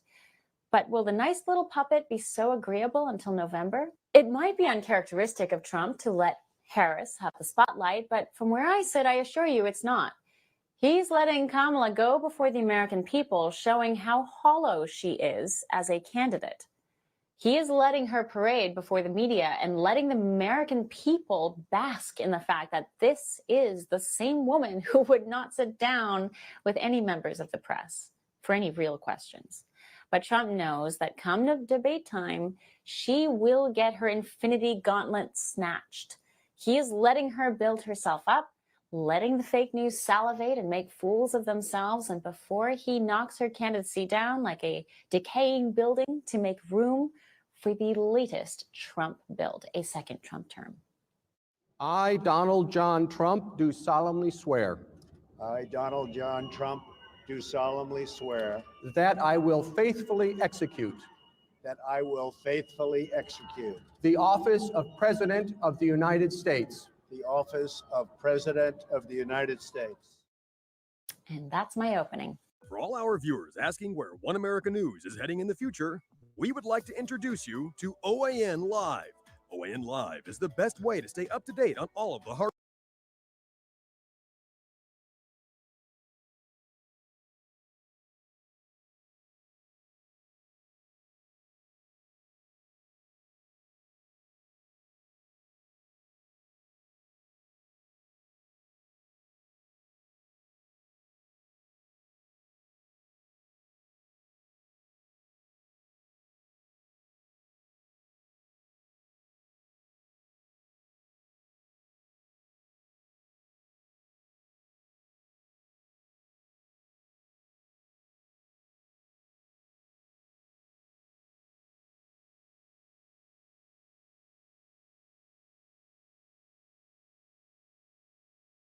Terrifying moments when a couple was ambushed in their own driveway, both of them shot by masked men demanding money. The chilling doorbell video capturing Val de la Cruz, who was shot in both legs, pleading with the suspects, standing over him with two guns. One of them covers the camera. A neighbor came outside and the men ran back to the car and drove away. I can't even sleep. De la Cruz is in unbearable pain, unable to walk. Doctors say it could be 6 months. And his girlfriend, Kim Chambliss, was shot in her calf. The couple says Thursday, August 1st, started off as their monthly date night. We don't get to do it often just because we both work extremely hard. The couple capped off the night at the Hard Rock Casino. Val joked he needed to win money back from dinner and drinks. I hate and I got a jackpot. And, I was dancing. Not once to press their luck, the couple cashed out with about $3,000 and drove home to Riverview. Investigators say these two men, Marcus Jenkins and Tristan Wright, were watching them.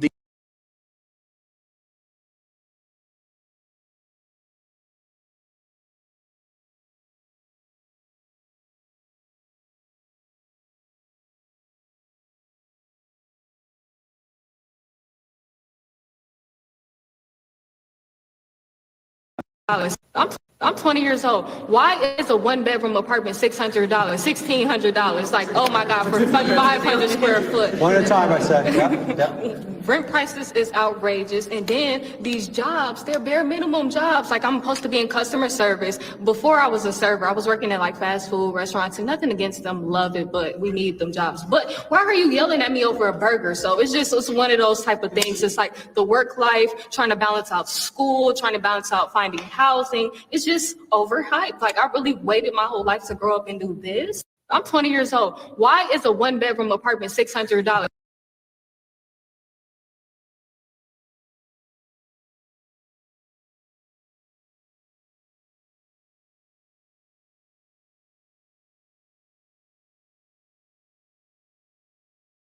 The Secret Service detail that's guarding former President Donald Trump. So this coming from Real Clear Politics, reporting that a female Secret Service agent abandoned her post in North Carolina to breastfeed her baby during Trump's visit yesterday to the Tar Heel state. The report says about 5 minutes before Trump's motorcade arrived, the site agent who manages security for the entire event did a final sweep of the location. And while walking the route, the site agent reportedly found the Secret Service special agent in question breastfeeding with two other family members present in a room that's supposed to be set aside for official business, like an emergency involving the president. The report says the special agent did not have permission to leave her post and gave no warning prior to the event that she needed personal time. Working Secret Service agents are prohibited from bringing children or any family members, for that matter, on a protective assignment. All right, still working on clarification and details on this, that coming from the reporter for RCP. And it comes about a month after what many consider to be the biggest Secret Service failure in recent American history, the assassination attempt on former President Donald Trump in Butler, Pennsylvania. For details, national correspondent Alana Austin just got a response from the Secret Service spokesman on this. She joins us live from Capitol Hill with this story. Alana. Hi, good morning, Sean and Emma. And certainly, as you mentioned there, we're really just weeks out from the attempted assassination on the former president. And we heard from a whistleblower, if you will, a counter sniper, saying he was worried there could be another attack imminently as all of these campaign events, the calendar intensifies here leading up to the November elections. And here's the response I just received from the U.S. Secret Service spokesperson. It is saying all employees of the U.S. Secret Service are held to the highest standards. While there was no impact to the North Carolina event, the specifics of this incident are being examined.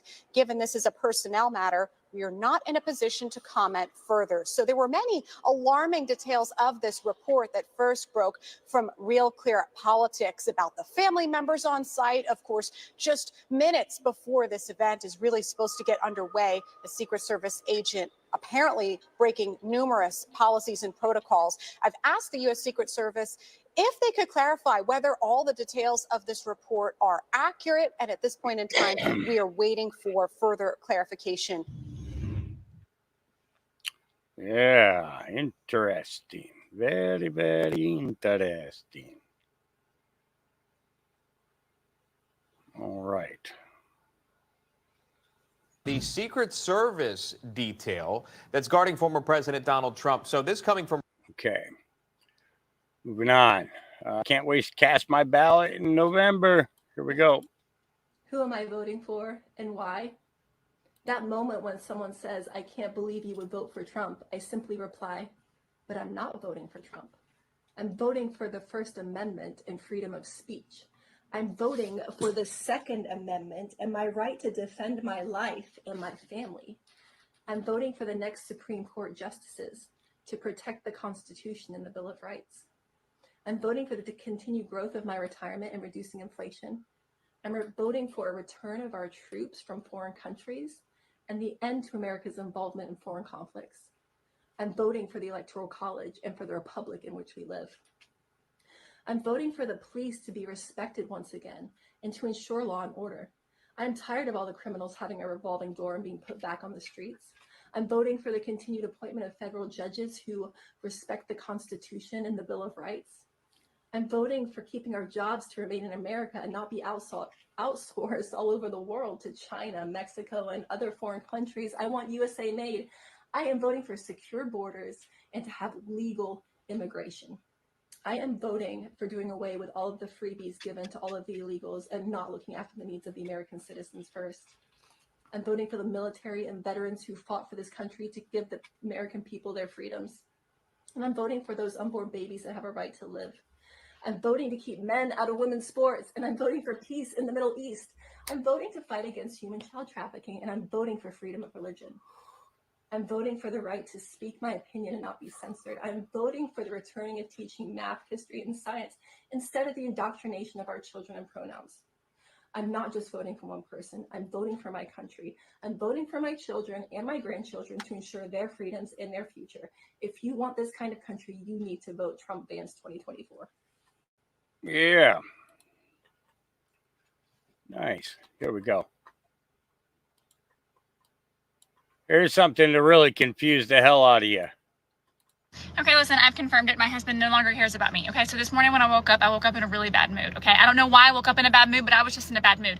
And I wanted to talk to him about it. I really did. So when he asked me the first time, he said, "What's wrong with you? You're acting like you're in a bad mood or something." I said, "No, I'm fine."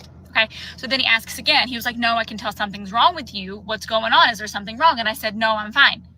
And then he never asked me again. He never asked again. And what hurts the most is that I was going to tell him on that third time. I was going to tell him the third time that he asked.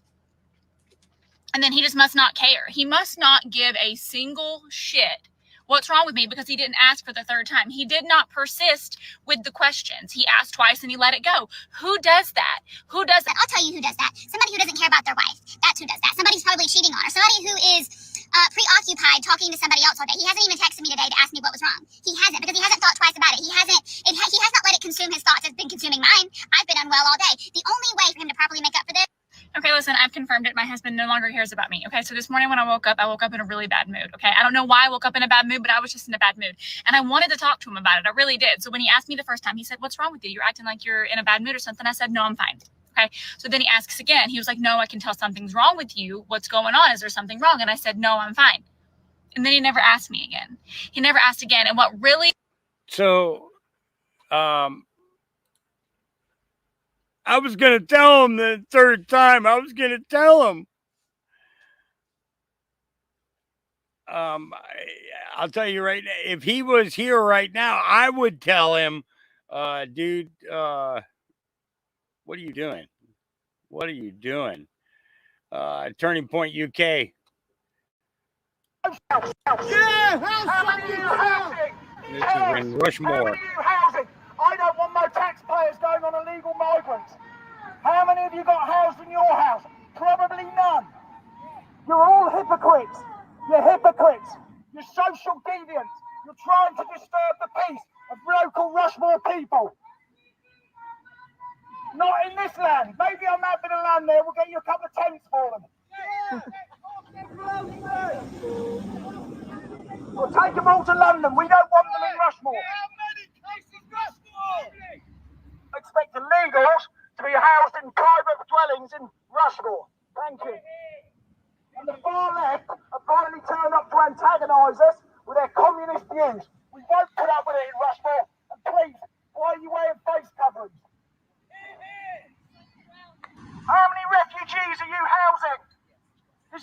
costing the British taxpayer $6 billion a year. We need hospitals where people can get operations done. We need our young homeless people housed. How many refugees are you housing? Can you speak up? No, because you're all hypocrites. Hypocrites. Where's your Palestinian flags? You're hypocrites.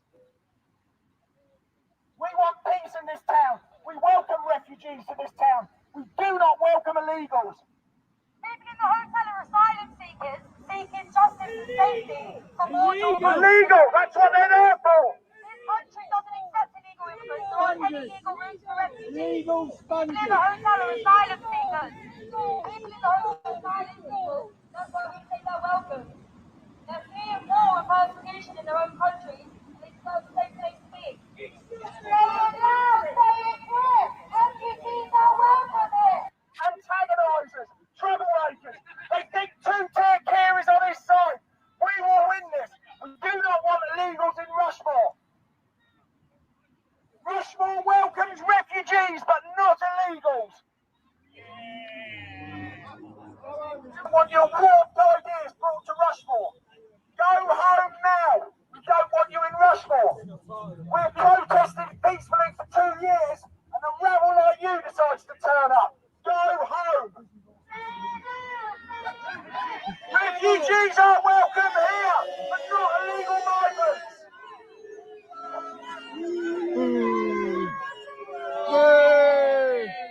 Go home and have a bath.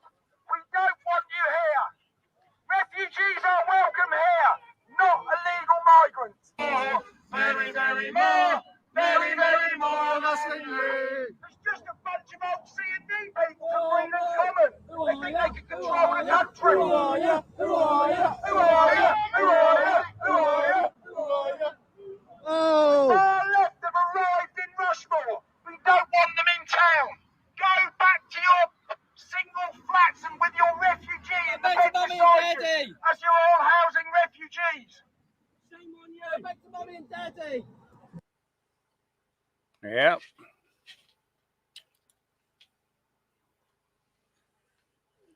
Oh boy. All right. Dave Spring was arrested in Whitehall for violent disorder. Here we go. 61-year-old retiree David Spring was arrested in Whitehall at that big protest over the devil spawn of those Rwandan immigrants killing those 3 girls in Southport, and sentenced to 18 months in prison. There is video footage of David Spring's activity that day, which has been very widely viewed, but I don't think too many people have made the connection with David Spring and picked him out of the crowd, which I have done. And I will come on to that in a second. As far as the reports go, that is he caught in mid-finger point. There's a bit of background, location, etc. I'm not going to be dwelling on that. I will move on to the meat. Spring's role in the disorder was shown on police body-worn camera footage in court, where he was seen making threatening and hostile gestures towards police, calling officers C words, and joining in chants of "You're not English anymore" and "Who the F word is Allah." But we have citizen journalist footage, which I suspect the Met would rather was not highlighted, which is an excellent reason to highlight it. Now, we can only identify him in the videos by his appearance. So, again, that is he in the paper. Look at the hair, the checked shirt, and the backpack, and look at how the backpack is tied around his body. And this is now an image from the videos. Hair, shirt, backpack with the exact same body strap. There is no doubt that the man you're going to see in these video clips is David Spring. And the leader and context of him being arrested was a woman being arrested, and then a second woman being arrested and literally thrown to the ground by the cops. And you can see him right at the beginning here, meandering around. Then the cops arrest the first woman and assault the second woman, and he's right there. You can see him. Susan, what have you done? What have you done? Nothing. Come look at that disgusting. Look at this, guys. This is the British police. Shameful. Why are you grabbing her? Why are you grabbing her? Shame on you. Shame on you. Shame on you. Shame on you. This is disgusting. Look at that. 3 officers trying to grab a woman. After that, they punch a bloke to the ground. This clip is only 17 seconds, but there are two focuses. One of the bloke in the middle and towards the right, who is being set upon by the cops, and the other of David Spring to the left, where he's initially talking to the cops, then he sees what's going on, and he starts to remonstrate with the cops and presumably swear a little bit at them. This is an image from the beginning, just so he's easier to pinpoint. Okay, and straight on to the video.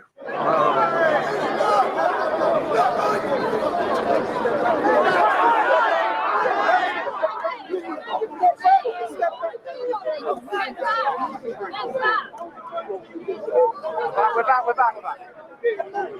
Immediately following that, he's arrested. This is just a few seconds after the video you just saw.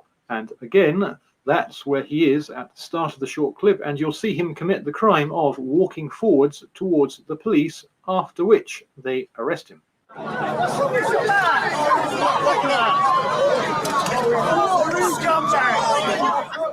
an old man. What are you doing? He's a f***ing old man. What's wrong with you? And this is the sum total of David Spring at Whitehall. I recorded this voiceover earlier with my laptop's microphone, so the quality might be a bit weird. Walking across there, starts talking to the cops, sees the woman getting arrested for whatever reason. He's walking in the background a bit, and there he is right on the left. He's talking to the cops on the left. He sees the bloke getting punched by that group of cops, starts getting a bit excited, starts swearing a bit probably, and there he is wandering around doing nothing much. The cops come out, they arrest him and go off with him, and that's the sum total. This would now be a good time to rewind.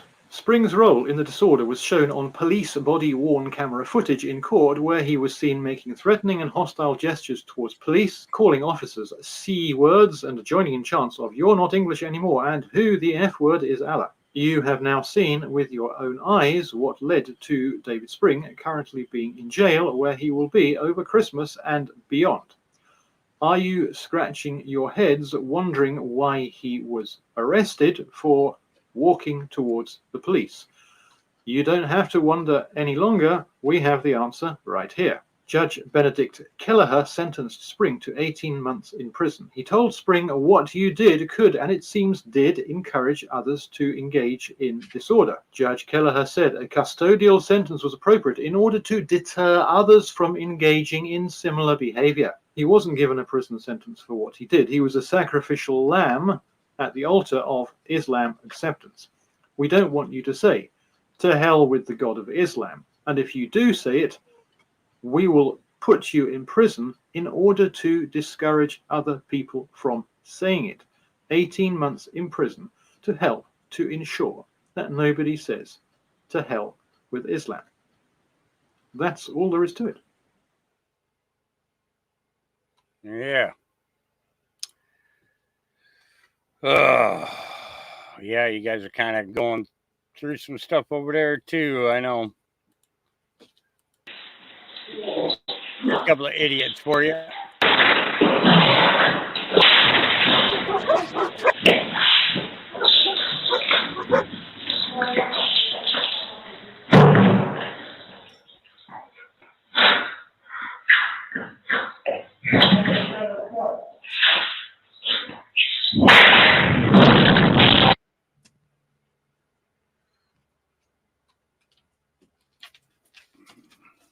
Don't mind me. I'm just gonna roll here on the ground.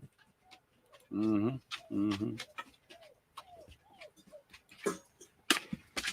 then I'm gonna hop on my bicycle and ride away. Yeah. Going in and destroying somebody's business. Yep. All right, you got to get down there, pup. Great to see you, though. All right. Yep. In Gunglin, Australia, that happened. Yeah. What the heck? It's such a shame. Yep. Elon Musk said this platform is being asked to censor content in Brazil, where the censorship demands require us to violate Brazilian law. That is not right. And it was a court document reveals Brazilian Supreme Court censorship orders to X The newly released official document from Brazil's Federal Supreme Court, signed by Minister Alexandra de Moraes, exposes the court's efforts to censor and control certain profiles on the X platform. The document directs the administrator of X Brazil Internet LTDA to block specific profiles within 24 hours and preserve access logs, connections, and all related data from specific dates. A failure to comply with these orders could result in a daily fine of 50,000 reals, approximately 10,000 US dollars, for the platform. The targeted profiles, which include a pastor, a current parliamentarian, and the wife of a former parliamentarian, are allegedly linked to illegal activities. The court demands detailed information on their access records and associated data.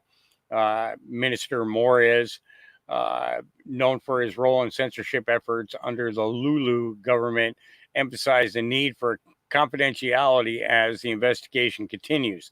The document once again raises serious concerns about free speech and the government overreach in Brazil, as the Supreme Court appears to actively be suppressing dissident and controlling the narrative on social media. And that's no different than here in the United States. Yeah.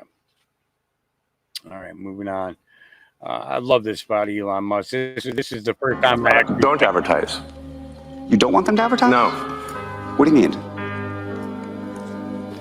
If somebody's going to try to blackmail me with advertising, blackmail me with money, go f yourself. But go f yourself. Is that clear? I hope it is. Yep. It's clear. And I was very glad that he said it.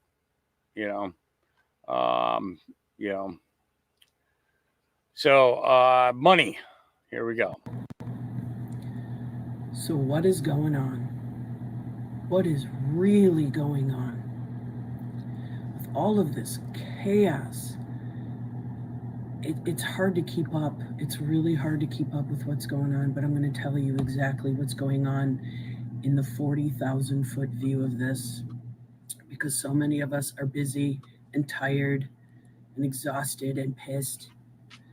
I'm going to tell you exactly what's going on. You are witnessing what they say and called the change of the old guard. What does that mean? That means every single thing we have been seeing, for anybody paying attention even a little bit, since 1913, ever since then, everything we are seeing is because they hijacked America.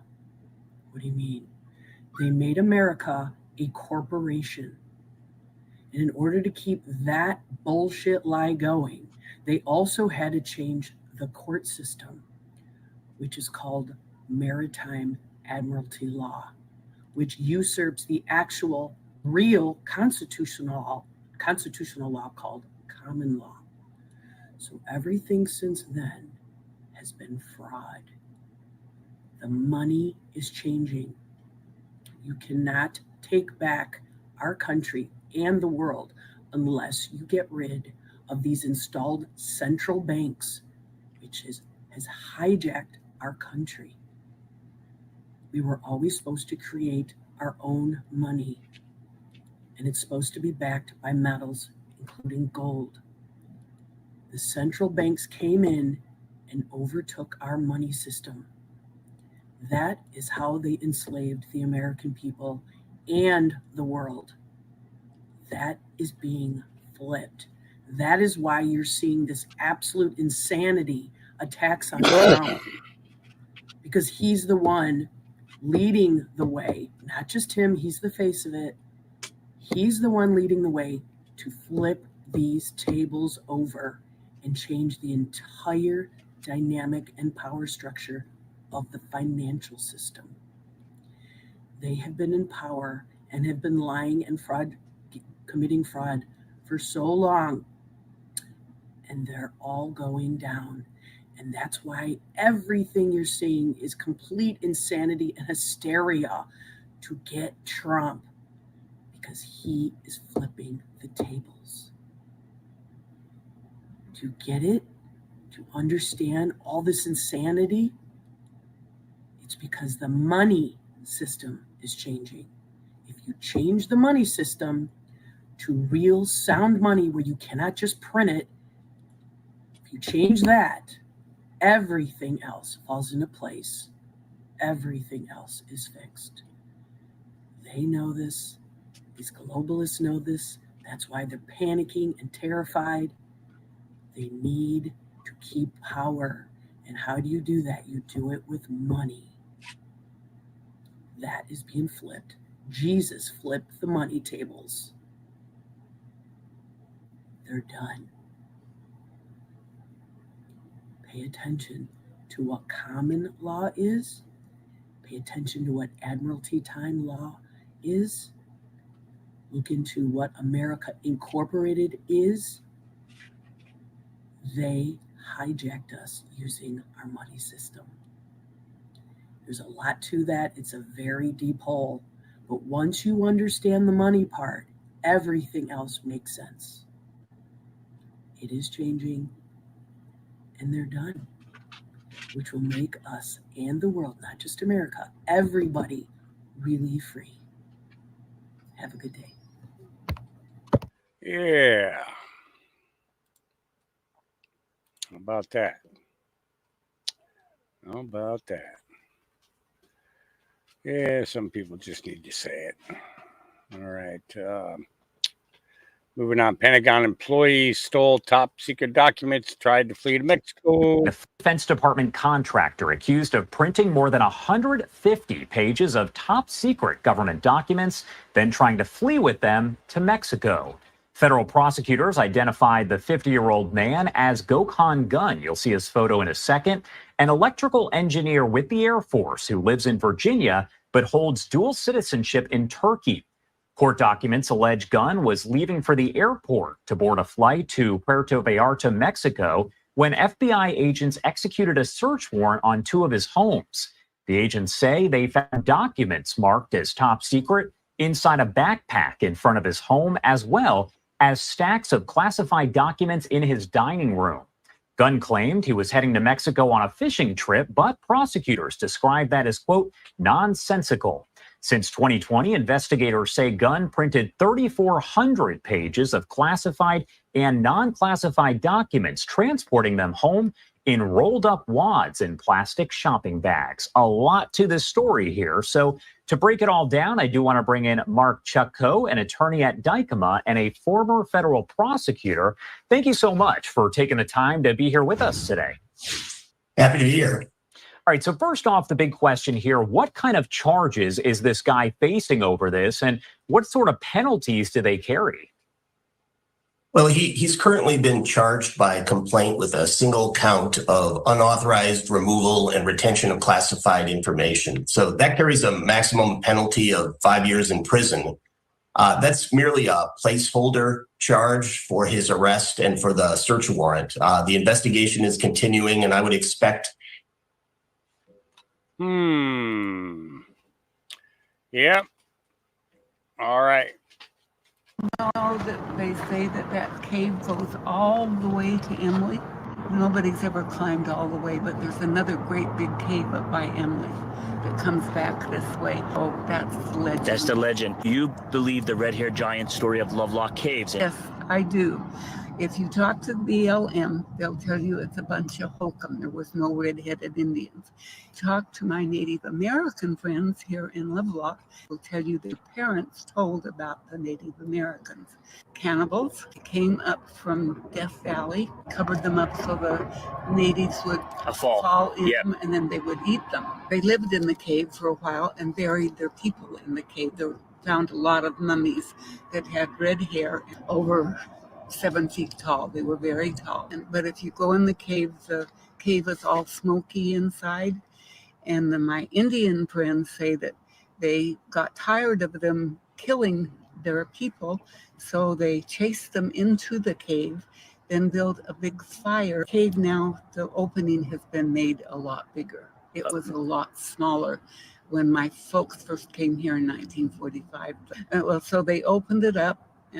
They built a fire and buried them in the cave.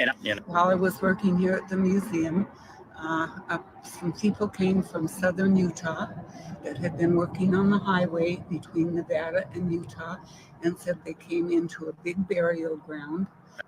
Red-headed Indians in that burial ground didn't tell anybody. They just put them back in the ground and left them.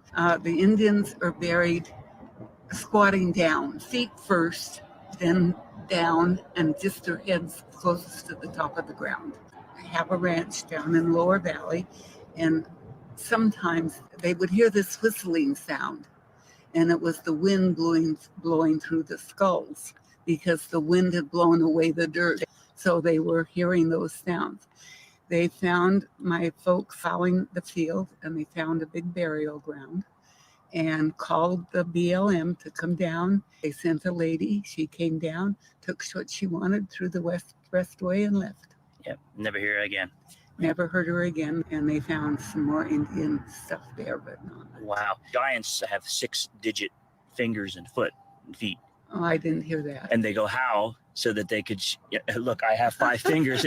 I have a cousin that married a Paiute Indian lady. She had dark brown hair. She went to Hawaii for 2 weeks. When she came back, she had the reddest hair you've ever seen. So that red hair could be, they might have had natural red hair, or they might have been the elements that changed the red hair. Really a chance meeting we had here in the parking lot. What? Yeah. Interesting. More and more is coming out about these red-haired giants. Yep. Ireland plantation camps. There is something extremely sinister occurring very quickly in the world time that the entire West should keep a close eye on. It's not good. In fact, it's terrorizing.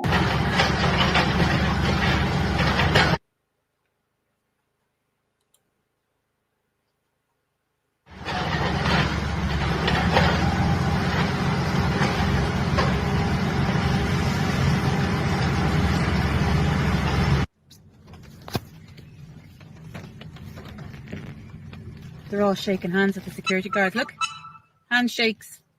My God. Oh, the security guards are wearing body cams. Body cams. No balaclava tonight, no? You forgot your balaclava?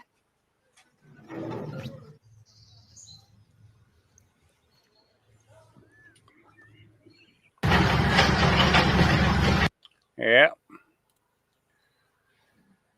Yeah. Bernie Sanders. Yeah, let's take a listen. Do you see why people like him? I do. Because he's very disarming. He gets up there and he says whatever the hell he wants. Yeah. He is not.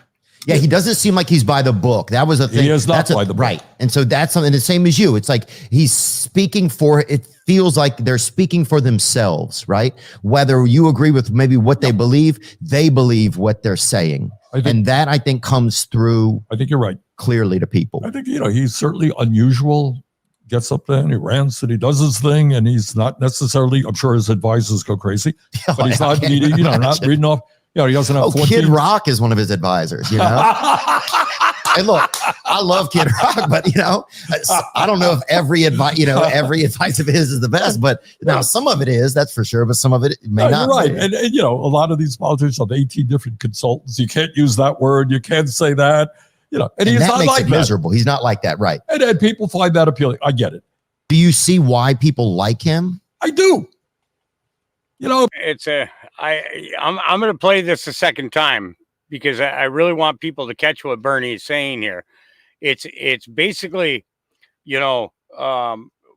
what people hate about Trump, what most of the Democrats hate about Trump, what the deep state hates about Trump, what the entire government, structure, the beast system, whatever you want to call it. It's not because Trump is telling lies. It's because he's telling the truth. That's why they have to stop him. They have to. They don't have a choice. Because he's very disarming. He gets up there and he says whatever the hell he wants. Yeah. He is not. Yeah, he doesn't seem like he's by the book. That was a thing. He is not by the book. Right. And so that's something the same as you. It's like he's speaking for, it feels like they're speaking for themselves, right? Whether you agree with maybe what they believe what they're saying. And that I think comes through. I think you're right. Clearly to people. I think, he's certainly unusual, gets up there and he rants and he does his thing, and he's not necessarily, I'm sure his advisors go crazy, but he's not needing, not reading off.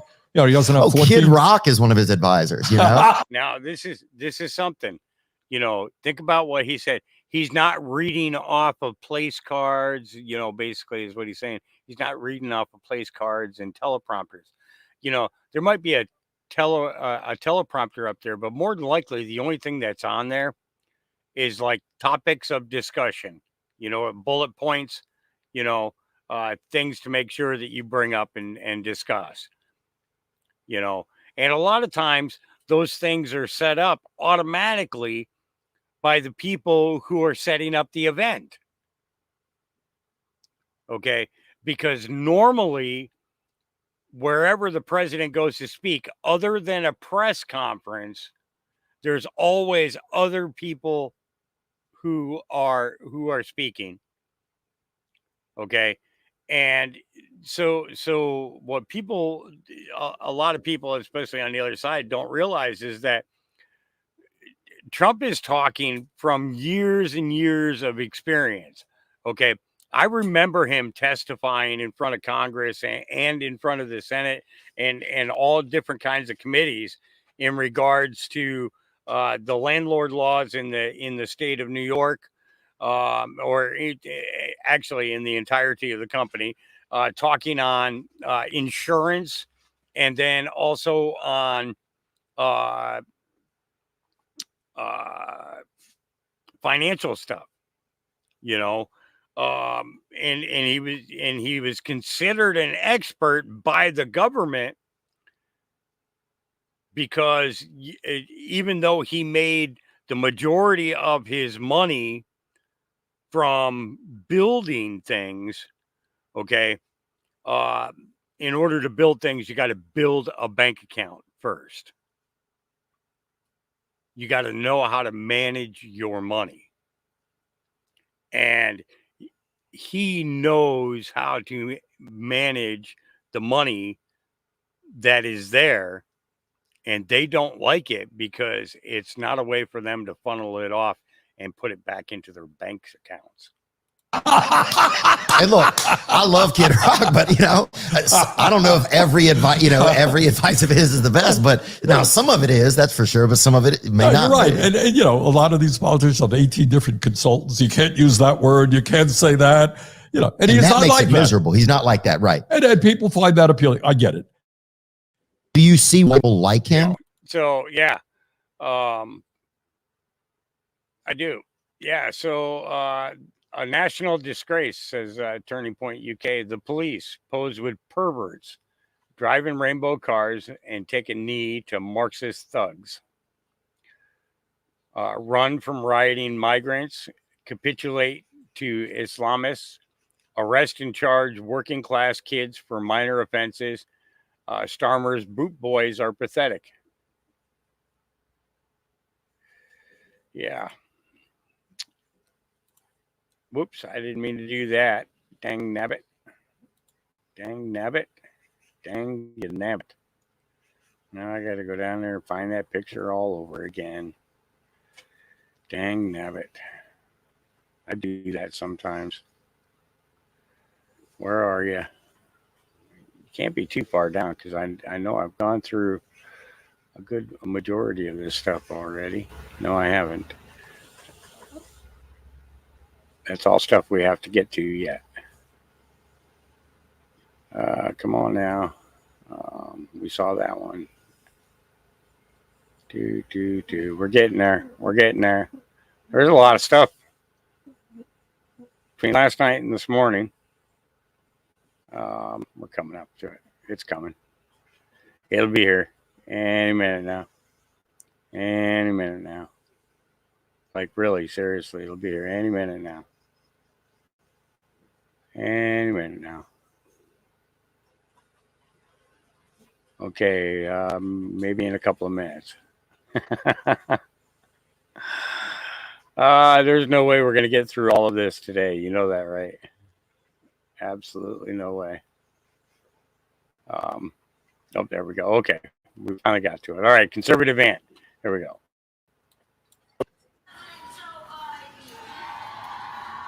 So now you motherfuckers like Joe Biden? I'm confused today. So everyone's saying Joe, Joe, Joe. So these motherfuckers, they now y'all like him? Oh, is there? There's a lot of love in this room. I just saw a bunch of Gen Zers complaining that they can't afford rent. Yeah, it's 4:20 here too. My clock does so. Nobody can afford health care. Nobody can afford health care, which is why I refer them to America First Healthcare. Nobody can afford health care. Actually, Obamacare, back when that came out, is why I stopped supporting Obama. Thank you, Joe. Wow. You're thanking him for getting paid. I'm not surprised that there's... farewell party, giving him the dog and pony show. I'm not surprised in this at all right now. Because these people are all bought and paid for. This lady's got a red shirt on with an elephant. Does she realize what that means? Girl. The most unpatriotic people I've ever met in my life are Kamala Harris supporters. Not one single fucking American flag. Yeah. Well, because they don't believe in America. All right. I've got to get these in order. Okay. So I'm going to be scrolling down to get to number 2 here. So lesson 1 of 3 in economics and socialism for the liberals today. Parts 2 and 3 coming soon. And we're going to go through them all. This Friday, Harris is going to put forward a federal ban on corporate price gouging on groceries and impose stiff penalties in the food industry. Bro, I knew you skipped out on all your civics classes in college. Now I realize you must have also skipped out on all your classes on economics as well. You realize you're attacking price gouging, an industry where the average profit margin is below 2%? Yeah, you heard me right. Grocery stores don't even make a 2% profit. In fact, if we look at the data for net profit after taxes for grocery stores, this shit's been pretty consistent over time. And you'll see there was some activity over here, so let's dive into that a little further. Now look, I know this is a lot of jumbled information, so let me narrow in on some stuff. The average profit margin under Trump sat around 1.5 to 1.7%, even dipping as low as 1.1%. Then we had COVID. Grocery stores made a little bit higher profit. I know you see a big spike, but let's be real. It's only 3.5 or 3.2% profit margin. That is certainly not fucking price gouging. They did make a little more money here. As of last year, the profit margin was back down to 1.6%. That's right on par for the average it's always been. Like, dude, the profit margin for grocery stores is the lowest it's been since 2019. Grocery stores typically have a very small profit margin, between 1% to 3%, which is much lower than other retail sectors. This is because operational costs consume a large portion of their revenue. You're attacking price gouging in grocery stores, which very obviously aren't fucking price gouging anyone because their profit margin is less than 2%. That's the economic reason why this shit is so fucking stupid. Now let me give you the civics reason. If you have price controls, you do not have a free market. That fucking simple. The government does not get to set prices, not in a republic form of government. There's only 3 forms of government where the government can set prices. Those forms of government are socialism, communism, dictatorship. So if we're setting price controls, we're not a republic anymore. We're certainly not a capitalist country anymore. Let me tell you why they're actually doing this. They're doing it because if the American people in the Supreme Court allow them to do this to the grocery industry, then they will have precedent to do it to any industry they want. And that would be socialism. The government controlling the means of production, supply and demand, and prices. Almost like it's a plan or something. Gotta love it. Gotta love it. Let's get down to number 2. Here we go. I decided to take a swim, but I didn't want to miss out on correcting these liberals and their misinformation. So Brett says it's not the grocery stores themselves that are the problem. It's the vendors supplying the grocery stores and their profits. Redo this post and show that data. Okay, let's do that. So here's the profit margin information for Cisco, the #1 grocery supplier in the country. Now, what we're going to look at is net profit, because this is profit after all expenditures and tax. Now, pre-COVID in 2019, Cisco's net profit margin was 3%. It's pretty consistent with their historic profit margin. Before COVID, it was 3%, and everybody was cool with that. Now, this is where it gets wild. During the height of COVID, Cisco actually accepted a net loss in order to make sure all the grocery stores in the country were supplied with food and people were taken care of. Cisco ate a net loss for almost 2 years for the good of the country. Now their profit margin is a net of 2.66%. Remember, before COVID, it was 3%. Their profit margin is less than it was before COVID. But where's the price gouging? Stop trying to blame companies for this. Stop trying to blame them about price gouging or trying to make outrageous profits. Both the grocery store and their main supplier are making smaller profit margins now than they did before COVID. You want to know why shit's more expensive? It's because of the mismanagement of our economy by the Democrats. It's because Pete Buttigieg doesn't know how to manage imports and international shipping. It's because Democrats care more about social justice than economic reality. But there you go, Brett. I address the suppliers. While they're making more money now, because that's how fucking inflation works, they're making smaller profit margins, which in reality is less money. This concludes my TED Talk. Now go away so I can swim. Okay, so now we're going to jump to part 3.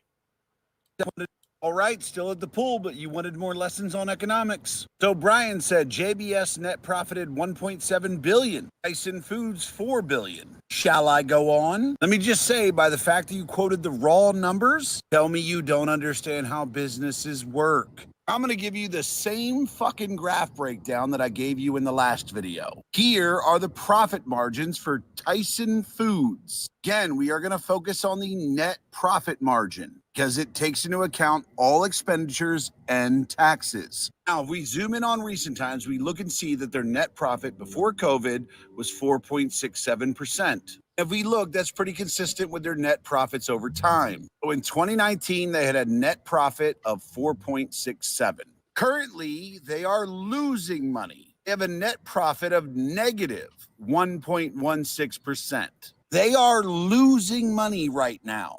Guys, look, if you don't understand how businesses work, just be quiet. Stop quoting raw numbers, because the numbers are always going to get higher in a good business, because inflation is going to make it so you always have to make more money than you did the prior year, or you're losing money.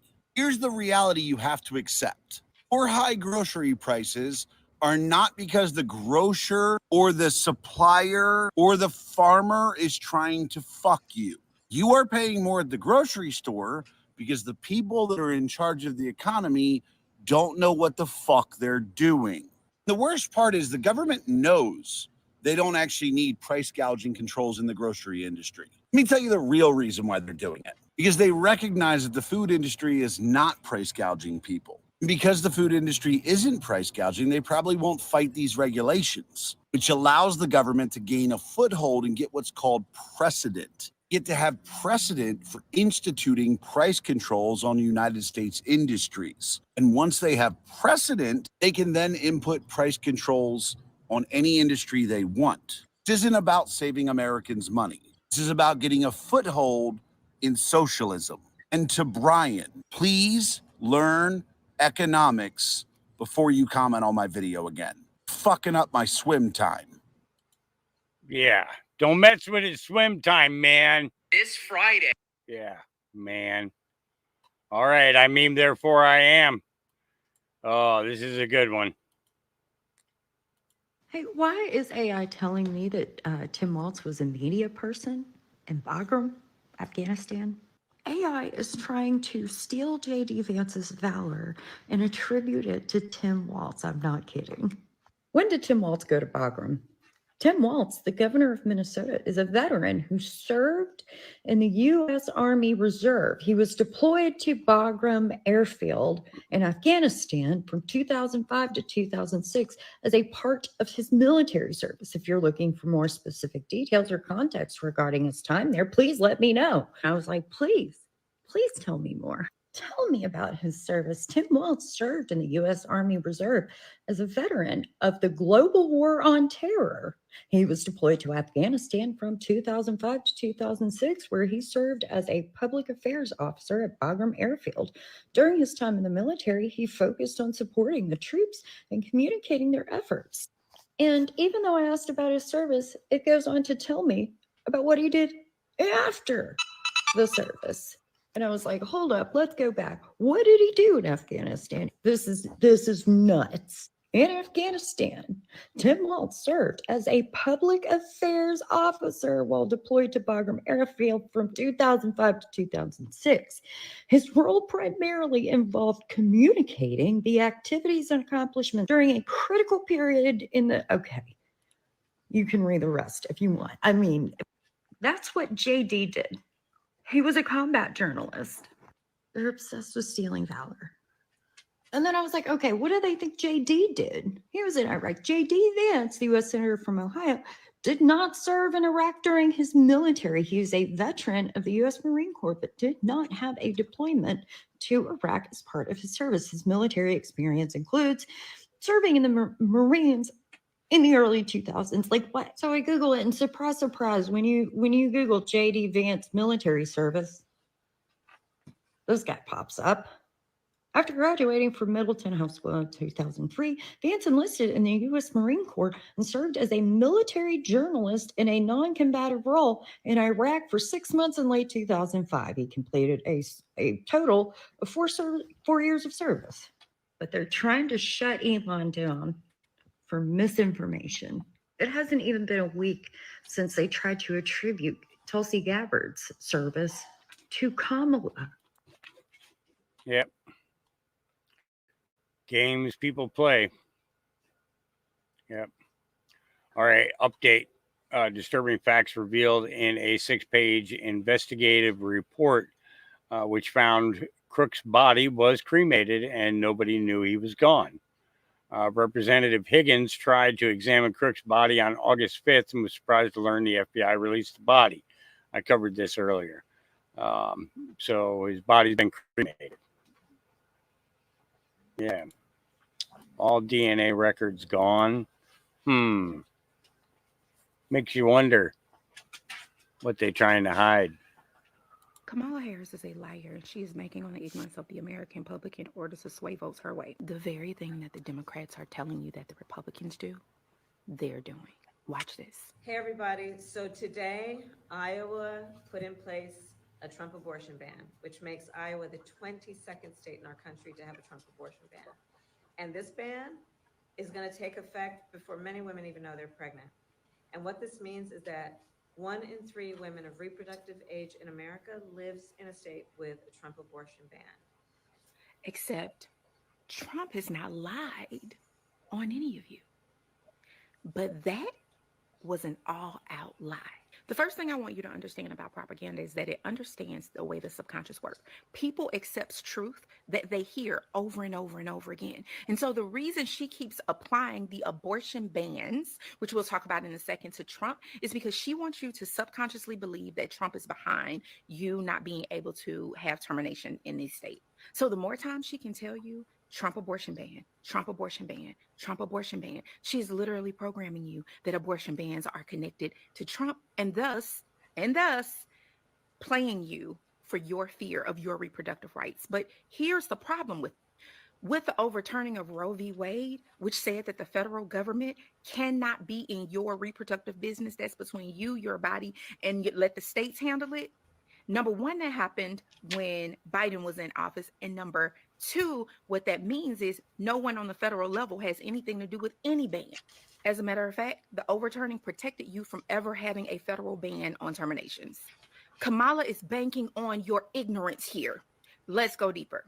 So what we need to do is vote, because I'm going to tell you something. When I am president of the United States, I will sign into law the protections for reproductive freedom. So let's get this done.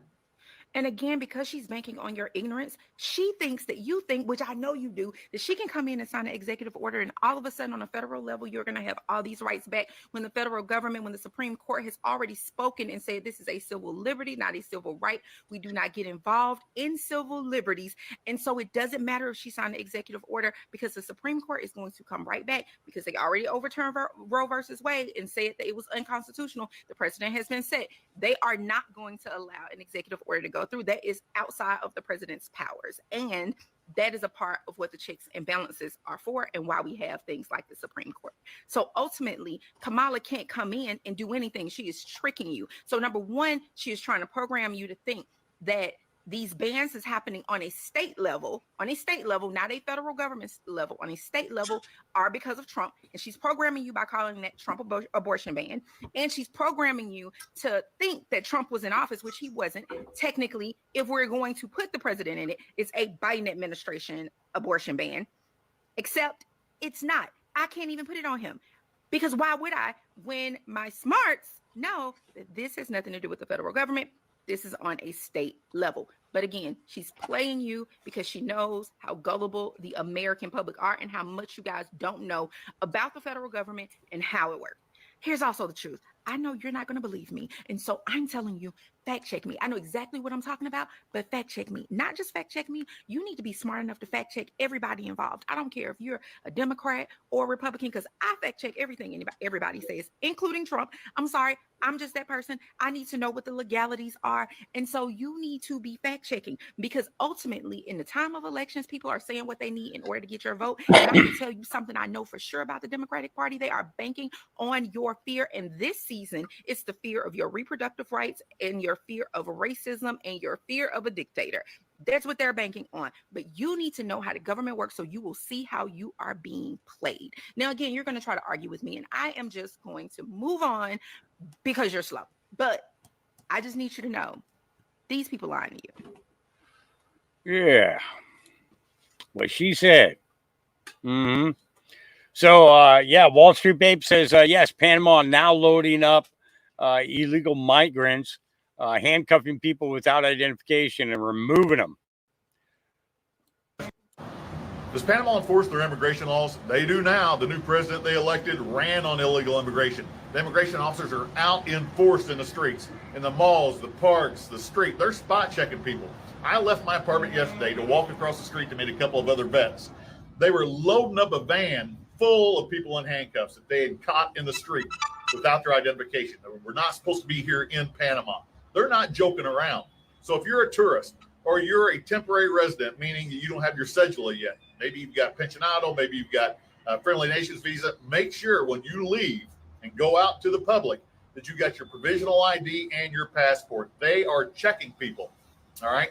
I'm not saying you're going to jail. I'm not saying they're going to, send you back to the States. But you've got some answering to do if you don't have your passport with you or your identification. It's not a pretty scene. All right. And if you're not supposed to be here in Panama, guess what? You're going to lockup, and they're going to deport you. They have their own social media channel showing all the spot checks and apprehensions. They're not joking. Yep. And there's a very large U.S. Military veterans community there. So it's I'm not going to play the video, but this guy here, unbelievable. Kansas School District censors and mocks a mom for exposing porn in schools, which they admit is inappropriate. Greg Chapman, school board member for Gardner Edgerton, scolded a mom for exposing pornographic books available to students. He accused her of getting pleasure from reading the explicit material. The mother's mic was then muted, and the board president interrupted her speech with a performance and warns that the content is inappropriate for kids listening at home. They admit it's inappropriate, yet most of the books are still in schools. Make it make sense. Yeah, and that's Kansas school district. Yep. So this is genius. Rightful President Trump just brought Fruit Loops, Cheerios, and more to his 4 p.m. Eastern Time press conference. I didn't get to watch that press conference. I was outside clearing ground. I ended up only getting an acre and a half of it done. Wanted to get more, but yeah, I was exhausted. So, but I got an acre and a half cleared out, so there's puppy room for puppy play. Um, but anyway, so this is genius. Trump will show how expensive groceries have become under the Kamala Harris regime.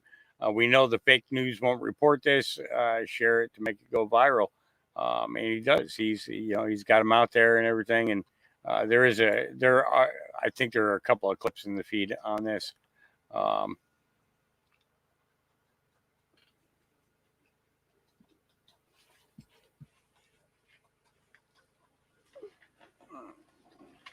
All right. Scott LeBedo. Hey, folks, don't worry. Tomorrow I got some real ranting to do tomorrow. Right now, I just need you, because every once in a while I got to tell you people this. Stop accepting friend requests from people who are not Scott LeBedo. You know how sad it is that there's people out there who have no lives. They're soulless. No lives. So they want to be me. They want to be you. They want to be other people. It's disgusts me. That's why we're in the shit that we're in, because nobody has any incentive or direction or self-fucking-worth. If you're on Twitter and it's not Scott LeBedo with a blue check with 189,000 followers, anything less is not me. And Instagram, I got 235,000 blue check followers. If it's not 235,000 followers, do not accept it. If you have accepted one of these hacks, unfriend it, delete it, report it, because I try and they won't do anything because these fucking jerk-offs hate me, which means I'm doing something right. So stop following the hack accounts. There's only one Scott LeBedo. Believe me. Yeah. Give me 1 second.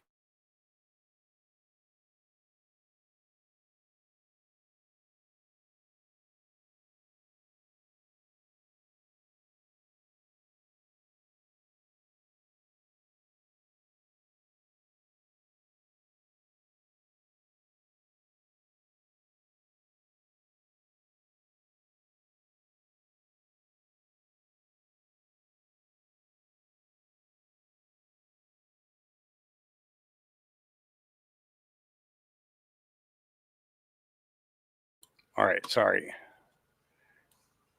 All right, what did I just watch?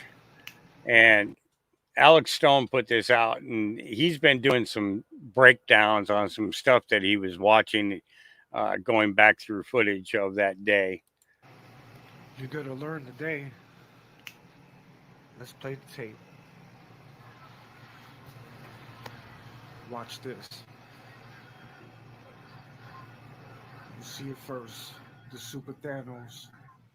I waited a whole month for this.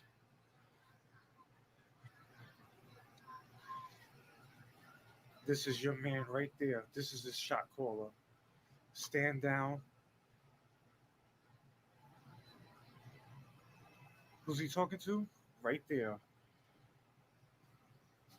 Hold, hold. I said hold. Take him down. You're mad. Take it, take it. This is the man. Now, who is he talking to? You want to see who he's talking to? My man right there.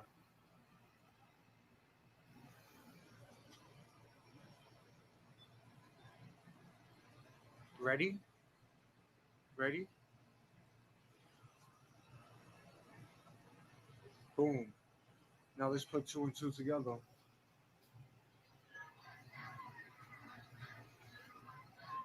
not a fucking game.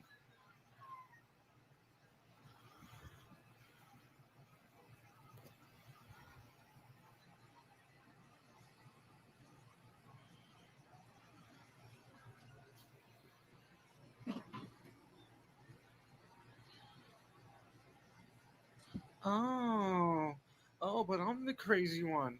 Oh, who's crazy? Yeah, you guys have been ignoring me all month.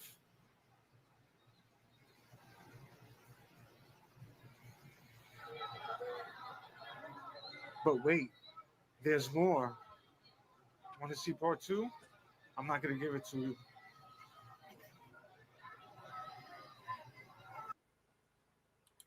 Yeah. We were questioning that ourselves. All right. I mean, therefore I am says breaking Democrat TikTok influencer is encouraging his followers to use a Google government website to cancel the voter registrations of Republican officials. Here we go. You guys want to do some shenanigans? Do you want to do some shenanigans? The Georgia State Legislature passed some legislation, and they created a website where people can cancel their voter registration online. They can cancel it. If you have a person's first initial, their last name, the county that they live in, and their date of birth, you can go on this website and people can cancel their voter registration. Republicans statewide, regular citizens, have been using this website to cancel the voter registrations of people they suspect who are registered to vote in the state of Georgia as Democrats.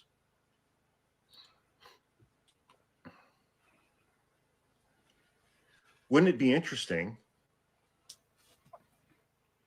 if people entered the names of every elected Republican at the local level, at the county level, at the state level, state Supreme Court justices, and challenged their voter registrations less than 3 months before Election Day? Every elected Republican in the state, every Republican Party official in the state. I'm sure you can find out all kinds of information on these folks by Google. Republicans nationwide at the state, county, local level are playing dirty this election. Most elected politicians have a Wikipedia page or a biography page.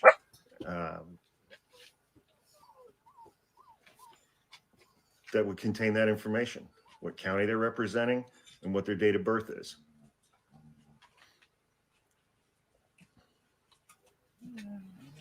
It would be a shame if this tool that Republicans in the Republican state legislature, that the Republican governor signed into law, experienced a bit of an Uno reverse and was used against Republicans in the state of Georgia. Donald Trump and Kamala Harris are tied in the polling in the state of Georgia currently. Shenanigans. Yeah. It's like if that's not enticing people to break a federal law, I don't know what is, right? I don't recommend doing that. Not one bit. All right, perfect storm brewing. The DNC and the Moss wing of Kamala Harris's Democrats are set for a collision course. They're rioting already. All right, here we go. Well, I mean, do you expect the Democrats to actually give in to these protesters, to appease them? It's such an awkward situation. Kamala Harris had a choice. She could either have chosen, a fairly moderate guy, Josh Shapiro, who's Jewish, and then her other option was this radical Hamas appeasing governor, Tim Walz, and she chose the latter. So it's very strange that this is a grassroots movement, it appears, that's really going after their own people. And I don't know if it's real or if it's manufactured. Yeah, that's a really good point. She could have picked Josh Shapiro. She didn't. Yeah, the movement of these pro-Palestine, pro-Hamas people, they are really the foundation of the Democrat Party when it comes to organizing. These are the people that show up to BLM riots, or the types of people that show up. So if you have them against you now, it's very bad. I mean, they're your core, right? They're your core. I just have to say this, and I think a lot of conservatives are missing the mark. We shouldn't be calling these protesters to be arrested. I think we should want them to keep doing what they're doing, because they're showing the Democrats' hand. They're showing exactly how radical and sick the left is. Interesting. I mean, I think that's a policy that's being executed by the Trump campaign too. They're kind of sitting back, let Kamala be Kamala, let her speak, let her go, let her expose herself. And that's an interesting approach. When you're watching the DNC convention coming up very soon, as someone who is very active on X, you're an influencer on X, you've got a broad audience. What are you going to be listening for at the DNC? Oh yeah, I think I'm gonna need to grow 2 more ears, or 2 more eyeballs. They're already big, but I need more, because there's gonna be a lot of things going on the ground. Not just the Hamas, Palestine protesters. You have a contingent of people in Chicago who are annoyed. They're angry at the migrants that have filled their communities. I remember a video when city officials said, we're turning this park into a migrant facility, into a migrant shelter. And the people were like, no, we're just not going to accept that. You work for us. They started chanting that. So it's actually really interesting how that's going to go down. I hope, people in Chicago come out and question Kamala Harris. They're trying to erase the fact that, she was a border czar, but, they still remember. Yeah. Dr. Umar is, a racist, but he came out with something that I thought was interesting. He actually urged Black people in Chicago to come out and, shut down the DNC and question Kamala Harris, not allow her to walk into their city. I don't know. Kamala might have bigger balls than Dan. You guys have Dan Ball on this network. She might have bigger balls than him if she actually shows up there.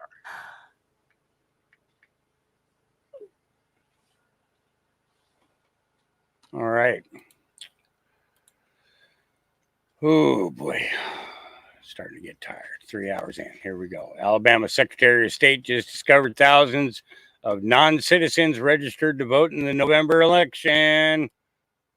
3,000 registered voters in Alabama just got booted from the state voter rolls. That's after the Secretary of State, Wes Allen, ordered the removal of all non-citizens who were registered. But how did non-citizens get registered in the first place? WAFF 48's Nick Ballinger spoke to the Secretary of State to get to the bottom of this story. Nick? Yeah, Margot, when I asked Secretary Allen how these people got registered to vote in the first place, he couldn't give me a clear answer just yet, saying it was still being investigated. But when he gave me a breakdown of how many there were in each county, the numbers were glaring. This is a list from Secretary of State Wes Allen of how many non-citizens were registered to vote in our counties. The state found 3,251 people. 742 of them were from North Alabama. We got the information. We cross-checked it against our centralized data file here in the state of Alabama and found those 3,200 individuals. The information he's talking about are people with alien registration numbers. Those are issued to immigrants who intend to live in this country permanently and have already applied for a green card. However, you're not eligible to vote with just an alien identification number. When I asked Allen how 3,000 plus were able to register in the first place, he couldn't give me the answer. But it's our belief that only American citizens should be allowed to vote. Non-citizens, whether they're legal or illegal immigrants, cannot register to vote. It's a federal offense. To vote here.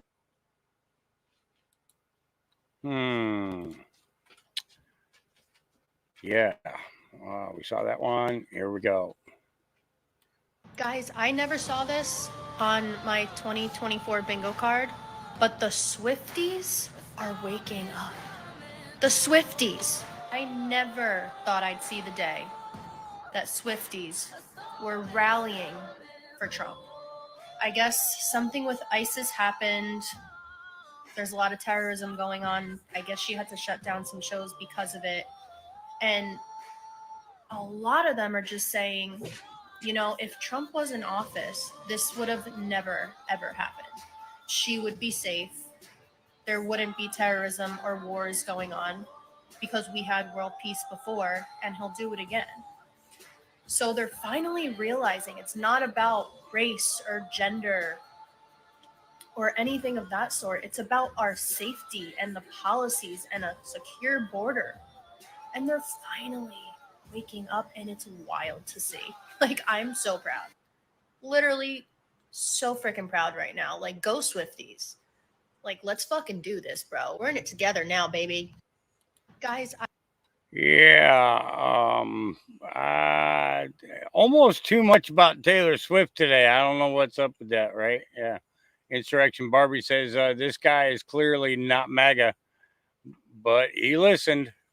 Yep, he listened, and he heard. What's up, y'all? So I said, let me just get on here real quick because I want to tell you about something. I watched this press conference that Donald Trump did today, and I deliberately stayed for the entire thing. I said, let me listen to the whole thing. And I got to tell you, in my opinion, I thought it was actually a very good press conference for him. And it was contrary to what the presentation is that we typically see of a Donald Trump presser or rally. Like, he was like, I'd say like 90% of it was just like really on point. Like, I don't agree with everything the man says at all, but I can say that he spoke directly to the issues, especially the issues that I could care about as not only a black man, but just as a person living in America in this horrible economy, the horrible state that we are in right now. And, you know, what it was kind of different because it was like he was very like welcoming. He was reserved. He dealt directly with the questions that were asked of him, and he was even like welcoming like to the press. And so I was like, damn. When he was done, I remember saying to myself, I wonder how the media is gonna paint this presser. And like clockwork, immediately, like the blog sites like Baller Alert, World Star, the Shade Room, and all of like legacy media, they started putting out the hit pieces, boy. They started painting the rally as it's some hate-filled, incoherent psychobabble. And, you know, if you're a person that cares anything about objectivity and just critical thinking, I think we should all be able to agree that we have to dig deeper for ourselves and do our own research in order to find out exactly what's going on. Because as it is right now, we can't trust the media, and we're being spoon-fed our opinions, not only by legacy media, but sadly by the professional managerial class. We have a lot of popular black folks out there who are getting on social media and on the news media, and they're trying to shame you into falling in line. And that's not something I agree with. Now, you can vote for whoever you want to vote for, Democrat, Republican. At the end of the day, I understand that as black people, we're not a monolith, and I would never judge anyone or shame them for what they decide to do with their vote. But before you make these decisions on these candidates, you have a responsibility to dig deeper and find out all you need to know about their policy. Don't allow people to trigger you using emotion. Pull emotion out of this. Look at policy. Look at your life.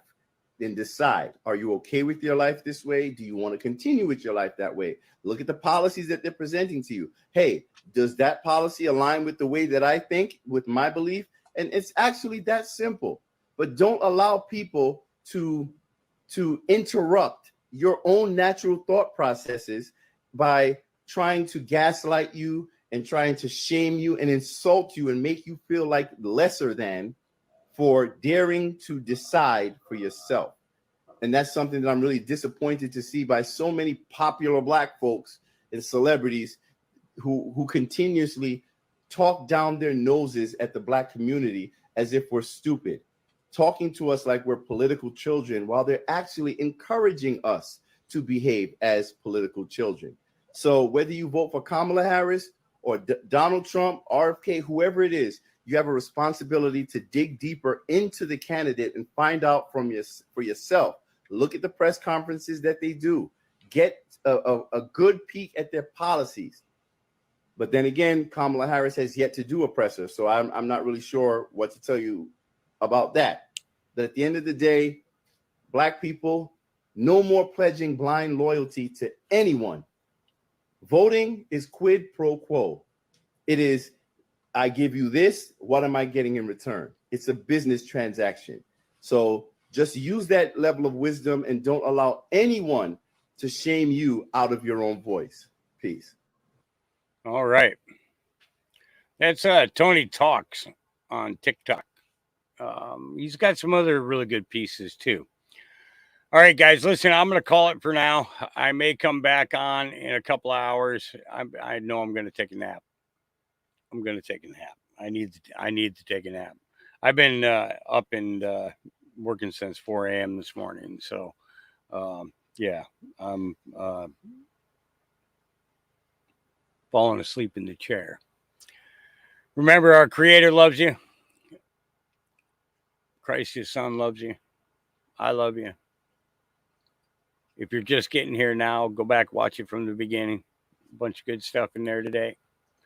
And we will see you guys again tomorrow. Peace.